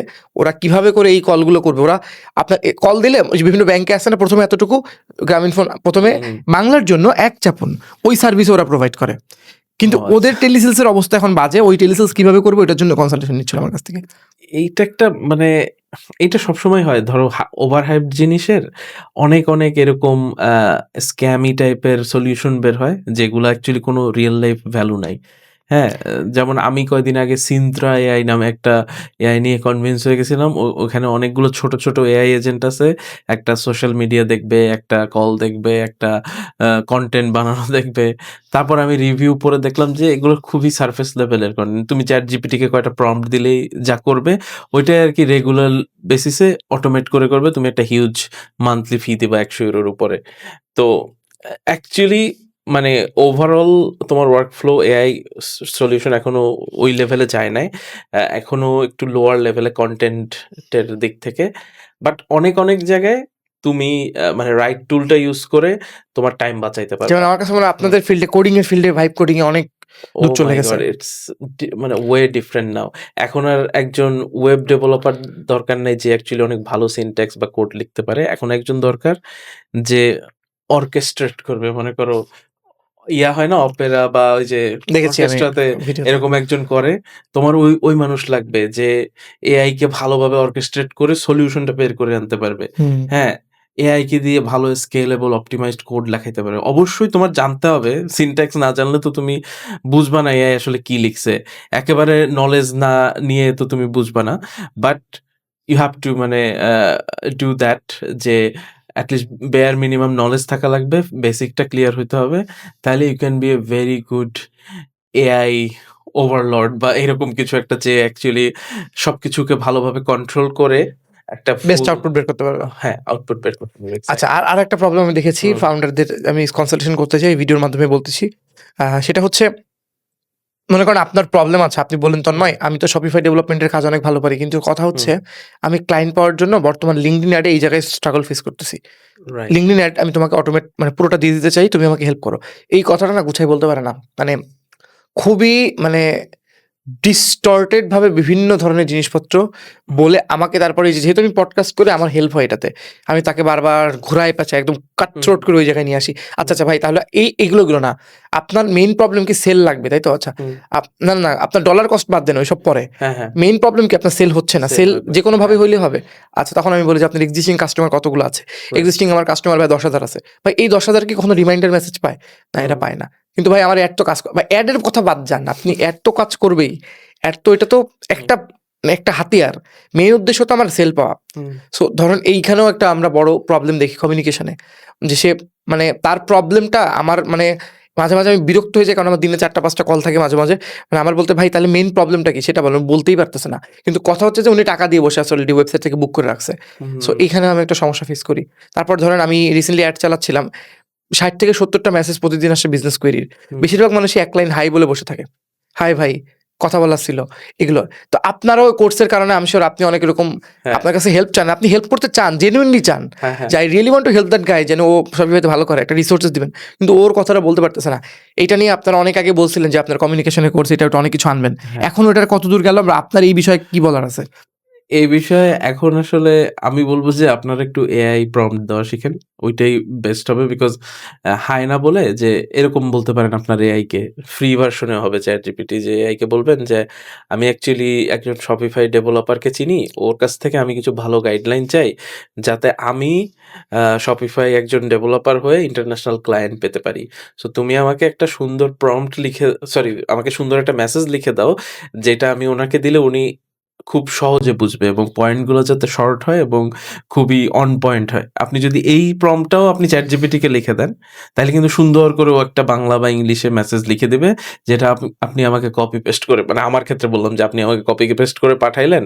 যদি পয়েন্ট, পয়েন্ট করে লিখে দেন তাইলে ওইটা সবার চোখে পড়ে সুন্দর মতো এবং খুব সুন্দরভাবে আপনাকে ওই সলিউশনটা হয়তো মেসেজেও আমি বলে দিতে পারবো।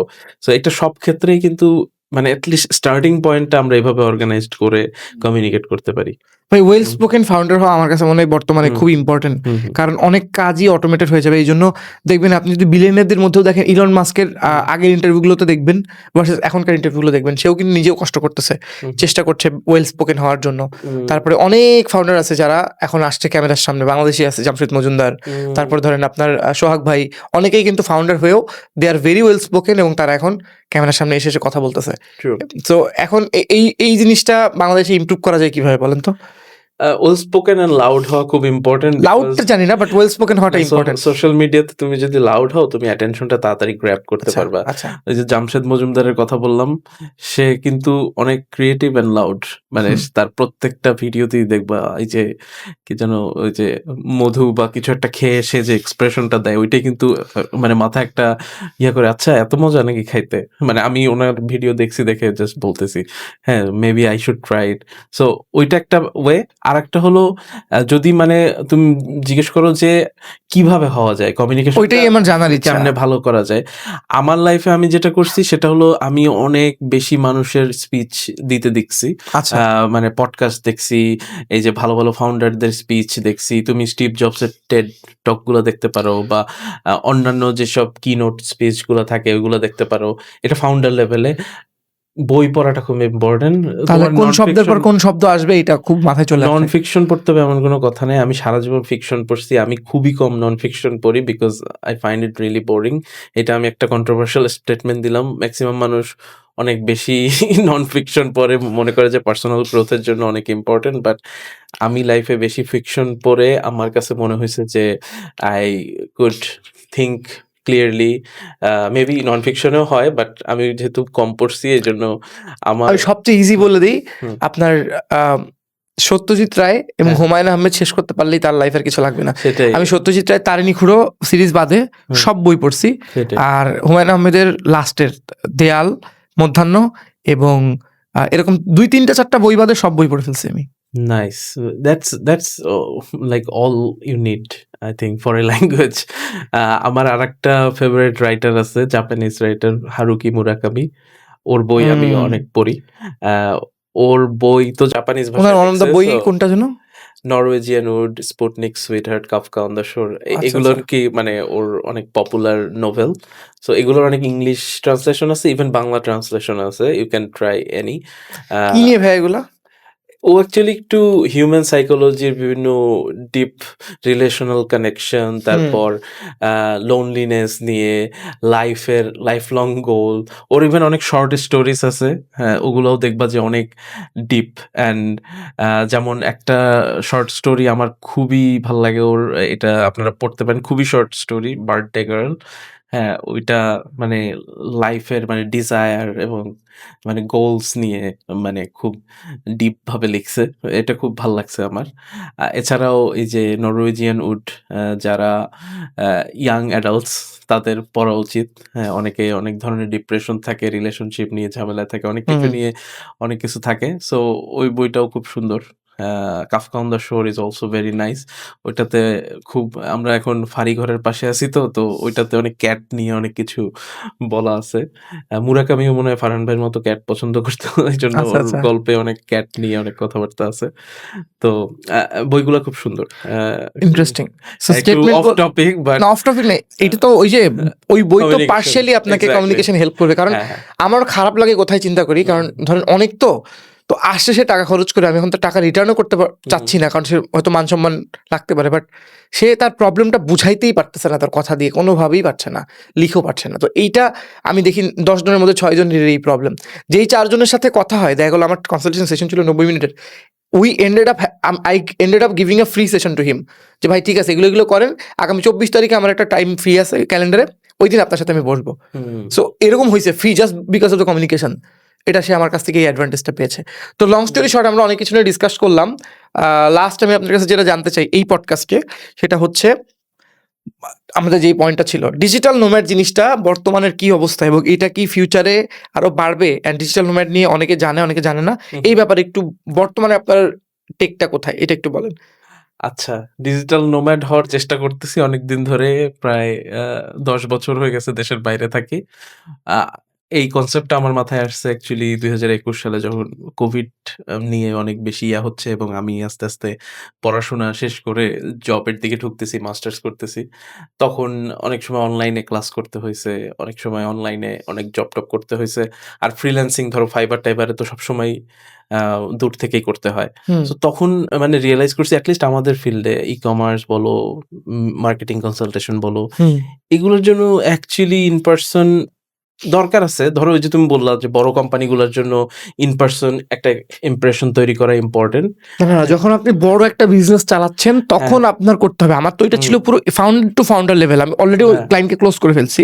রাইট। ও আমাকে একটা বড় অ্যামাউন্টের টাকা দেবে ওইটার জন্য সামনাসামনি। তখন তো আপনি যখন ফাইবার আপওয়ার্কে কাজ না করে ধরেন আপনি একটা ইন্টারন্যাশনাল এজেন্সি চালাচ্ছেন, আপনার ক্লায়েন্ট আমেরিকাতে, যেটা আপনার ওই যে ওই ছেলেটার নাম যেন কি চশমা পরে ইন্ডিয়াতে একটা ছেলে আছে ঈশান শর্মা, ও কিন্তু স্যান ফ্রান্সিসকোতে যে মিটিংগুলো করে ও তো অনলাইনেই শেখায়। But when you are closing a big client তখন আপনাকে ওইখানে যে ফ্লাই করে করলেন, কিন্তু কাজ তো সব অনলাইনে। কাজ অনলাইনে, এক্স্যাক্টলি। সো ইয়েস, মানে ম্যাক্সিমাম টাইমে অনলাইনে is the new cool thing আমার মতে মনে হয়। অ্যান্ড আমি চেষ্টা করি মোস্ট অফ দ্য টাইম। আমি 2022-এর পরে আমি কখনো ইন অফিস ওয়ার্ক করি নাই। তখন আমার একটা বিগ লেগ সার্জারি হয়েছিল এবং তখন থেকে যে আমি ওয়ার্ক ফ্রম হোম শুরু করছি, এখন পর্যন্ত আমি ওয়ার্ক ফ্রম হোমই করতেছি। আমার খুব এই যে তুমি বললা যে বিগ ফাউন্ডার লেভেলে মিটিং না থাকলে বা কোনো ইভেন্ট বা পার্টি না থাকলে আমি আমার কলিগদের সাথেও মিট করতে যাই না কোথাও। And it's very fulfilling. হ্যাঁ, যখন তুমি তোমার ফ্যামিলিকে বেশি টাইম দিতে চাবা। হ্যাঁ, এন্ড অফ দ্য স্টোরি হলো মানি হলো একটা জিনিস যেটা তোমার লাইফকে হ্যাপি করতে বা লাইফের most of the thing solve করতে হেল্প করবে। বাট ওই মানির পিছনে দৌড়াতে দৌড়াতে তুমি যদি লাইফের ইম্পর্টেন্ট জিনিসগুলা মিস করো, ধরো তোমার বাচ্চার প্রথম হাঁটতে শেখা, প্রথমবার বাপ ডাকছে বাট তুমি সামনে ছিলা না, বাবা ডাকছে, বা প্রথমবার সুইমিং করছে যেখানে তুমি থাকতে পারো নাই, প্রথমবার গান গাইছে যে তুমি থাকতে পারো নাই। মানে বাচ্চার মেটাফোর দিয়ে বলতেছি, বাট একেকজনের লাইফে এরকম একেকটা ইম্পর্টেন্ট জিনিস আছে, ফ্যামিলি থিং আছে যেগুলো তুমি কাজের জন্য মিস করতেছো। আমি মনে করি না ইটস ফেয়ার। অ্যান্ড যখন তুমি লোকেশনের ইন্ডিপেন্ডেন্স পাবা তখনই তুমি একমাত্র এই সবকিছুতে থাকতে পারবে। অ্যান্ড আমি চাই যে রেস্ট অফ মাই লাইফ আমি যেন মানে যতদিন পারি আমি আমার ফ্যামিলিকে বেশি টাইম দিতে পারি। অ্যান্ড ওয়ার্ক আমি তখনই করব যখন ইটস নিডেড। হ্যাঁ, it doesn't have to commute everyday for. এখন অনেকে যারা ঢাকায় থাকে জ্যামের মধ্যে সারাদিন গিয়ে অফিসে যায়, অফিস থেকে আসে, তারা শুনলে আমাকে গালি দিবে যে শালা তুই জার্মানি থেকে বড় বড় কথা আসতেছি তো আমি এখনই, দাঁড়ান বলেন। আই ওয়াজ দ্যাট গাই, বলতেছি। তো বাট আসলে সব জব প্রফেশনের জন্য এটা পসিবলও হয় না। বাট আমরা যে টপিক নিয়ে কথা বললাম, যারা যারা শপিফাই ডেভেলপার হইতে চায়, মার্কেটার হইতে চায়, ই কমার্স নিয়ে কাজ করতে চায়, তাদের জন্য অ্যাটলিস্ট এটা possible. So you should do everything in your power to get that independence আর কি। কাজও বেশি করা যায়, ট্রাঙ্কুয়ালিটি বেশি থাকে আশেপাশে। Honestly. আমি আপনাকে এখন বলি ওজি টক্সের যে আমি কত বড় ফ্যান সেটা বলি, এবং এটা যে কত ইফেক্ট করে সেটাও বলি। আপনার লেগ সার্জারির পর ওই টাইমে কি ওয়ার্ল্ড কাপ চলতেছিল? হ্যাঁ, আপনি World Cup, বলছিলেন যদি yes. আর্জেন্টিনা জিতে তাহলে নেক্সট টাইম আমি বিয়ে করবো, এরকম বলছিলাম। এবং তারপর আপনি বাংলাদেশে আসছিলেন, then you got married, right? হ্যাঁ, ওই টাইমে আমি চকবাজার থেকে হুম। বনানীতে অফিস করতাম প্রতিদিন, আর আপনাদের পডকাস্ট শুনতাম। ও আচ্ছা। এবার ওই সময় আপনি যখন বলতেছেন ওইটা যে যদি আর্জেন্টিনা জিতে, হুম, হুম, তারপরে আর্জেন্টিনার ওই ফাইনালটা আমি তখন আমার উইকেন্ডে বাসায় গেছিলাম, যশোর গেছিলাম। হুম, আমি তখন একটা বাসের মধ্যে ওই যে আপনার একটা ফ্লাইওভার আছে না, হুম, হুম, ওইটার উপর বাস ওয়েট করতেছে। আমি গুলিস্তানে নামবো, গুলিস্তান থেকে নেমে এই পাশ দিয়ে হেঁটে হেঁটে হেঁটে হেঁটে হুম। ঘোড়ার পটির গন্ধ শুকতে শুকতে এই পাশ দিয়ে যাবো। ওখানে আপনি জান নাই যে গেলে হ্যাঁ। জানবেন, নাবিল ভাই জানবে এটা, পটির গন্ধ বেরোয়। হাঁটতে হাঁটতে যে রিক্সা নেবো, নিয়ে আমি আচ্ছা। চকবাজারের নাজিমুদ্দিন রোডে নামবো। হ্যাঁ, হ্যাঁ, হ্যাঁ। নেমে ওখানে পুরান জেলখানা আছে, জেলখানার এই পাশ দিয়ে এই গলির মধ্যে দিয়ে ঢুকে 4 নম্বর বাসা, 7 তলায় আমি উঠবো, লিফট নাই। ওই ছিল আমার লাইফ। 11টা বাজে তখন, রাত 11টায় পৌঁছাবো। রাইট। সো কারণ আমি তখন জ্যাম থেকে বাঁচার জন্য যেটা করতাম, আমার অফিস শেষ হতো 6টা 6:30টায়। ওইখান থেকে আমি যেতাম নভিজ কমেডি ক্লাবে, অথবা আমি বনানীর ওই যে বনানীর এখানে একটা ক্যাফে আছে না, নর্থ এন্ডের বসতাম, বসে আমার ল্যাপটপে কাজ করতাম। কাজ করে 10টা 10:30 বাজতো, ওই টাইমে বেরোতাম, because I wanted to avoid jam. এমন করতাম করে আমি ওখান থেকে হয়তো একটা পাঠাও নিতাম মাঝে মাঝে, বেশিরভাগ সময় টাকা থাকতো না, অথবা আমি বাস নিতাম। বাসে করে পুরো গুলিস্তানে যে নামতাম। এখান থেকে গুলিস্তান থেকে নেমে, আপনি তো গাড়িতে ট্রাভেল করেন বেশি, আপনি এটা জানবেন কতটুকু, বাট গুলিস্তানে নেমে ওখান থেকে একটা রিক্সা নেওয়া যায়, রিক্সা নিয়ে আমি নাজিমুদ্দিন রোড নামতাম। ওখান থেকে হেঁটে তারপরে 11টা 20-21 বাজতো, তখন যে রান্না চড়াইতাম, খাওয়া দাওয়া করে 1টার সময় ঘুমাইতাম। নেক্সট দিন সকালে উঠতাম 8টার সময়, উঠে 10:30টায় অফিস ছিল। ওইখান থেকে 2 ঘন্টার মতো লাগতো আসতে। বাইকে যখন টাকা থাকতো বেশি, তখন বাইকে আসতাম, 120 টাকা 130 টাকা এরকম পাঠাতে ডিসকাউন্ট যেদিন পাইতাম চলে আসতাম। বাইকে আসতে 40 মিনিট লাগতো, আবার মানে নেক্সট দিন। তাই 6 days in a week 5 days in a week এরকম। So তখন আপনি আমার মনে আছে ডিজিটাল নোম্যাড নিয়ে আপনাদের একটা এপিসোড ছিল, আরমান ভাই আপনি অনেক কথা বলতেছিলেন এটাতে। তখন আমি আপনার বনানীতে কোথায় ছিলাম, বনানীতে একটা মাঠ আছে, ওই মাঠের ওই সামনে দিয়ে আমি হেঁটে হেঁটে স্টার হোটেলে যাচ্ছি চা খাবো বলে, 20 টাকা একটা চা আছে অনেক ভালো, তখন বাজে রাত 7:30টার মতো, শীতকাল হাতকালটা ছিল। এবং আমার মনে আছে আপনাদের ওইগুলো ডাউনলোড করতাম আমি, ভিউ হয়তো আপনি পাবেন না, ডাউনলোড করে করে শুনতাম। তখন আপনি ডিজিটাল নোম্যাড নিয়ে বলছিলেন, তার আগে আমি আলী আবদালের হোয়াটস ইন মাই ব্যাগ এগুলো দেখতাম আচ্ছা আচ্ছা, রাইট। দেখতাম, কিন্তু ডিটেইলে খুব ডিটেইলে আপনার কাছ থেকে ওই সময় আমি শুনছিলাম যে ডিজিটাল নোম্যাড কি। সো তারপর থেকে ফাস্ট ফরওয়ার্ড গত 2024 সালের এপ্রিল মাস থেকে আমি যশোর থাকি, আমি বাসায় বসে কাজ করি, যখন কাজ থাকে তখন ঢাকায় আসি। সো আমি কিন্তু ওই লাইফ তারপরে অ্যাচিভ করছি। মানি ওয়াইজ আমার 5টা মার্সিডিজ নাই, বাট আমি কিন্তু অ্যাচিভ করতে পারছি। ইভেন এখন আমার এজেন্সি আছে ইসেপ, আমার এজেন্সির অফিস হচ্ছে IT park, also more now, right? তখন থেকে 5x মোর 5x। 5x মোর কিন্তু চলেও যাচ্ছে ইনভেস্টমেন্ট এইসব কিছুতে, 5x এরও বেশি বেশি। তো অনেকে যারা মনে করে যে ইন পার্সন অফিস করেই হয়তো ক্যারিয়ার গ্রোথ হয়, এটা আসলে ট্রু না, এটা একটা মিথ। না না, মেইন হচ্ছে আমি যতটুকু বুঝি, যারা এই পর্যন্ত দেখছেন তারা অবশ্যই সিরিয়াস মানুষ, তারা বুঝুন it's all about deliverables. Exactly. It's all about deliverables. আপনি ওই ডিজিটাল নোম্যাডের একটা বলছিলেন যে হোয়াটস ওয়ার্ক মিন কি, যে ডান মানে কি সেটা ডিফাইন করতে হবে আগে, এটা বলেছেন। তো ওইখানে এক্স্যাক্টলি তাই, হোয়াট ইজ ডেলিভারেবলস। আমার ডেলিভারেবলস যদি যেমন লিওর সাথে গ্রুপে কয়বার কনভারসেশন করি আমরা, করি না কিন্তু লিওর কিন্তু মান্থলি আমরা চার্জ করি, কারণ লিওর রেজাল্ট পাচ্ছে, কিন্তু লাস্ট মান্থে লিওর একটু কিন্তু ওর কস্টিং এর দিক দিয়ে ওর রিটার্নটা ওইভাবে বুঝতে পারে নাই, যেই কারণে আমাদের বলছিলাম যে আমাদের ভিডিও লাগবে না, ও টু বিজি ছিল, ও ভিডিও দিতে পারে নাই বলে ও আবার মানে এই টাইমে একটু ব্রেকও নিচ্ছিল। সো এই মাস থেকে ও ব্রেক নিছে। স্লো টাইম, এই যে ক্রিসমাসের পরে জানুয়ারি ফেব্রুয়ারি ইউরোপে একটু স্লো টাইম, এখন সেলও স্লো যাবে। হ্যাঁ, সো পুরো মান্থে কিন্তু ব্যাক এন্ডে সিরাজকে ম্যানেজ করা থেকে শুরু করে রিপোর্টিং এ কিভাবে রিপোর্ট করবে এগুলো বাদে খুব বেশি এফোর্ট কিন্তু আমার দেওয়া লাগে না। কিন্তু এখানে বেশি এফোর্ট কেন দেওয়া লাগে নাই, তার আগে আমি ধাক্কা খাইছি বাসে, যে কিভাবে করে এই সিন্দাবাদের অ্যাড ম্যানেজ করতে হয়, চাল ডালের অ্যাড ম্যানেজ করতে হয়, কারণ অ্যাডের ওই ইঞ্জিনটা আমি বুঝে গেছি যে এই করতে হবে, এখন এটা লাগবে, পারফরমেন্স ম্যাক্স কিভাবে চালায়। সো এইটা ডিজিটাল নোম্যাড বা এই প্রোগ্রামিং টাইপের জিনিসে পসিবল। একবার আপনি প্রপারলি জিনিসটা সেট আপ করলেন, করে যখন আপনার কোনো ইরর আসলে আপনি তখন এটা সলভ করতেছেন, রাইট। সো আপনি মান্থলি একটা ফি নিচ্ছেন। তো এটা আমি আপনাকে বললাম যে আপনাদের পডকাস্টের একটা বিশাল ইম্প্যাক্ট ছিল, আপনাদের সাবস্ক্রাইবার 6,000 ছিল, বাট ওই 6,000 খুবই কোর মানুষ ছিল যারা অ্যাকচুয়ালি এগুলোতে ইন্টারেস্টেড। না আসলেই, আর আমাদের পডকাস্টে মানে একটা 1000 ভিউ পড়তো সব পডকাস্টেই, 600 থেকে কিন্তু গেস্ট তো ছিল বাংলাদেশের আপনার মন্ত্রী হতে পারে এমন লেভেলের মানুষ। হ্যাঁ ছিল।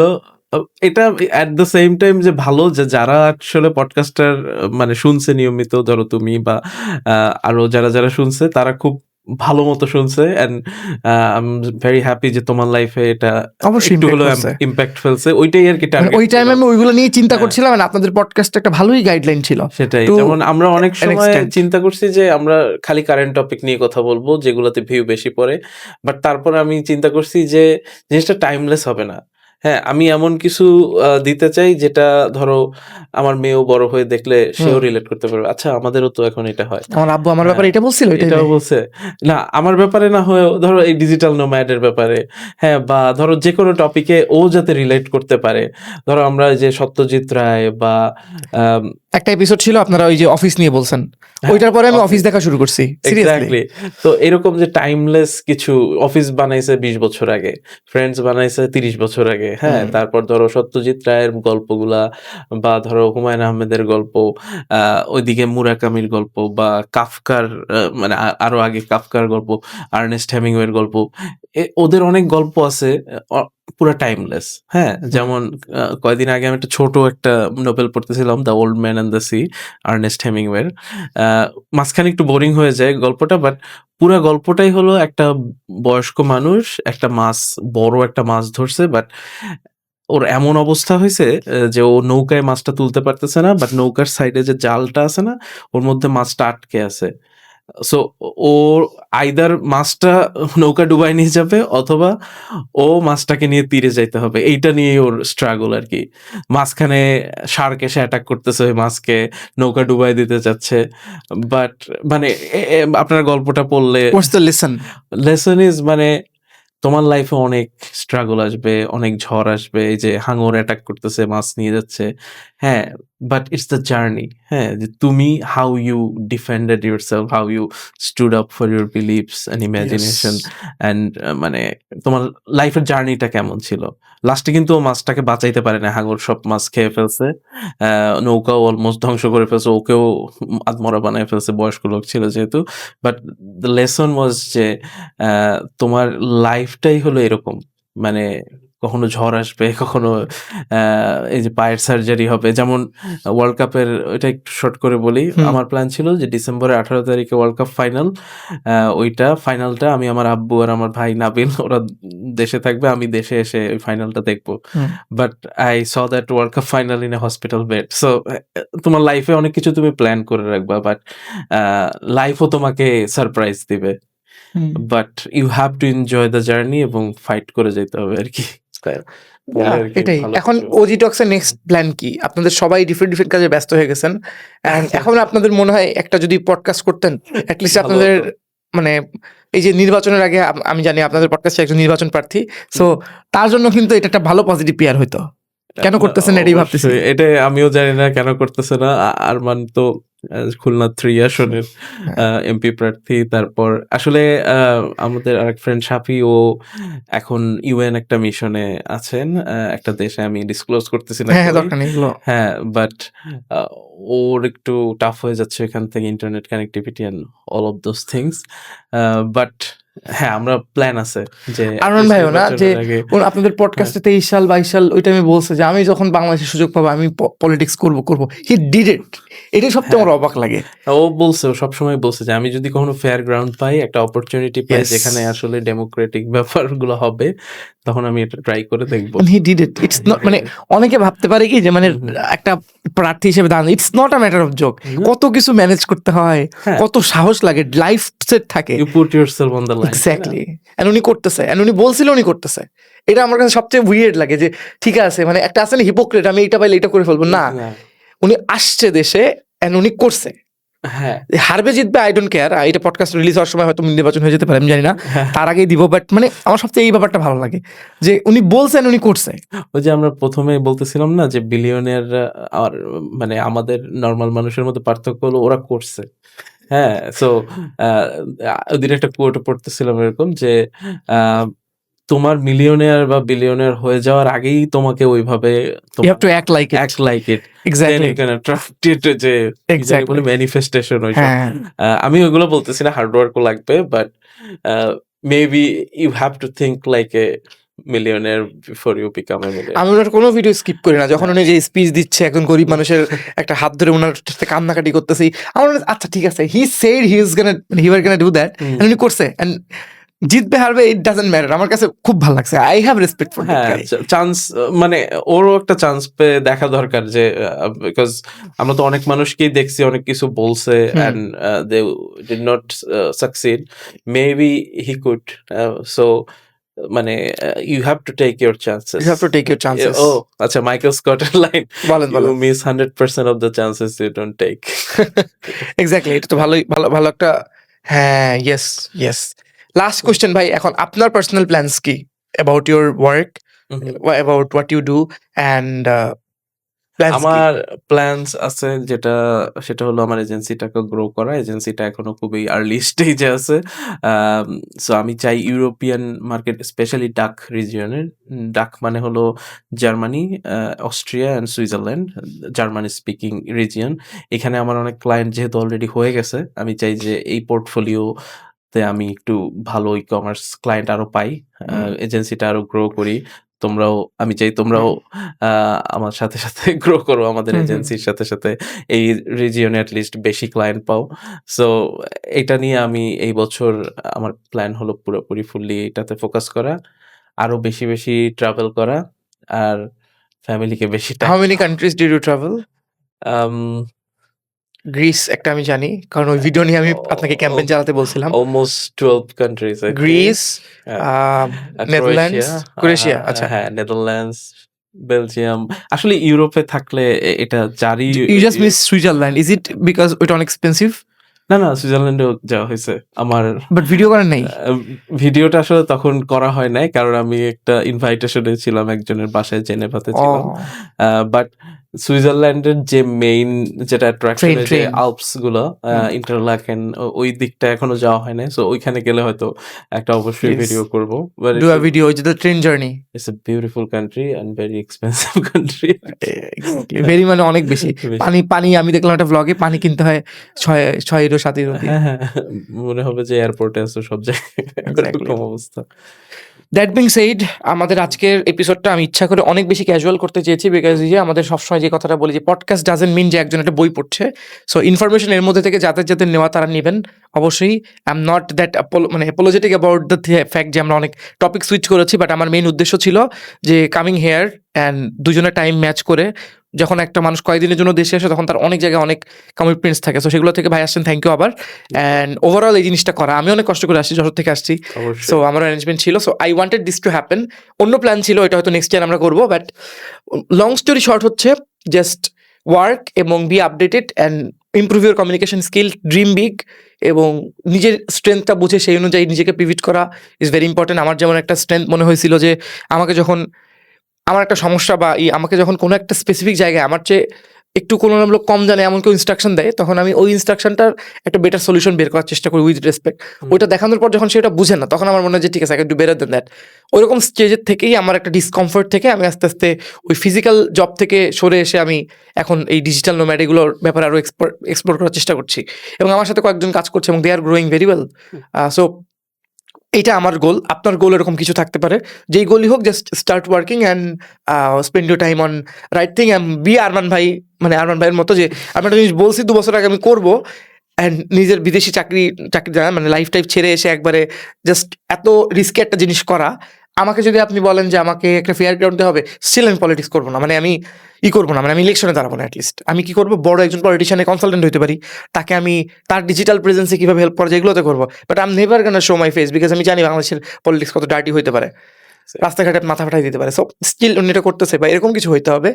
Be very brave and let's work together. এটাই আমরা রিসেন্টলি অনেক হায়ারিং করছি, সো এই ভিডিওর নিচে হয়তো আমি ফর্মও দিয়ে দিব, ডিজিটাল মার্কেটিং, গ্রাফিক ডিজাইনিং, তারপরে হচ্ছে শপিফাই ডেভেলপমেন্ট, যে কোনো কিছুতে আপনার এক্সপার্ট হইলে নক করেন।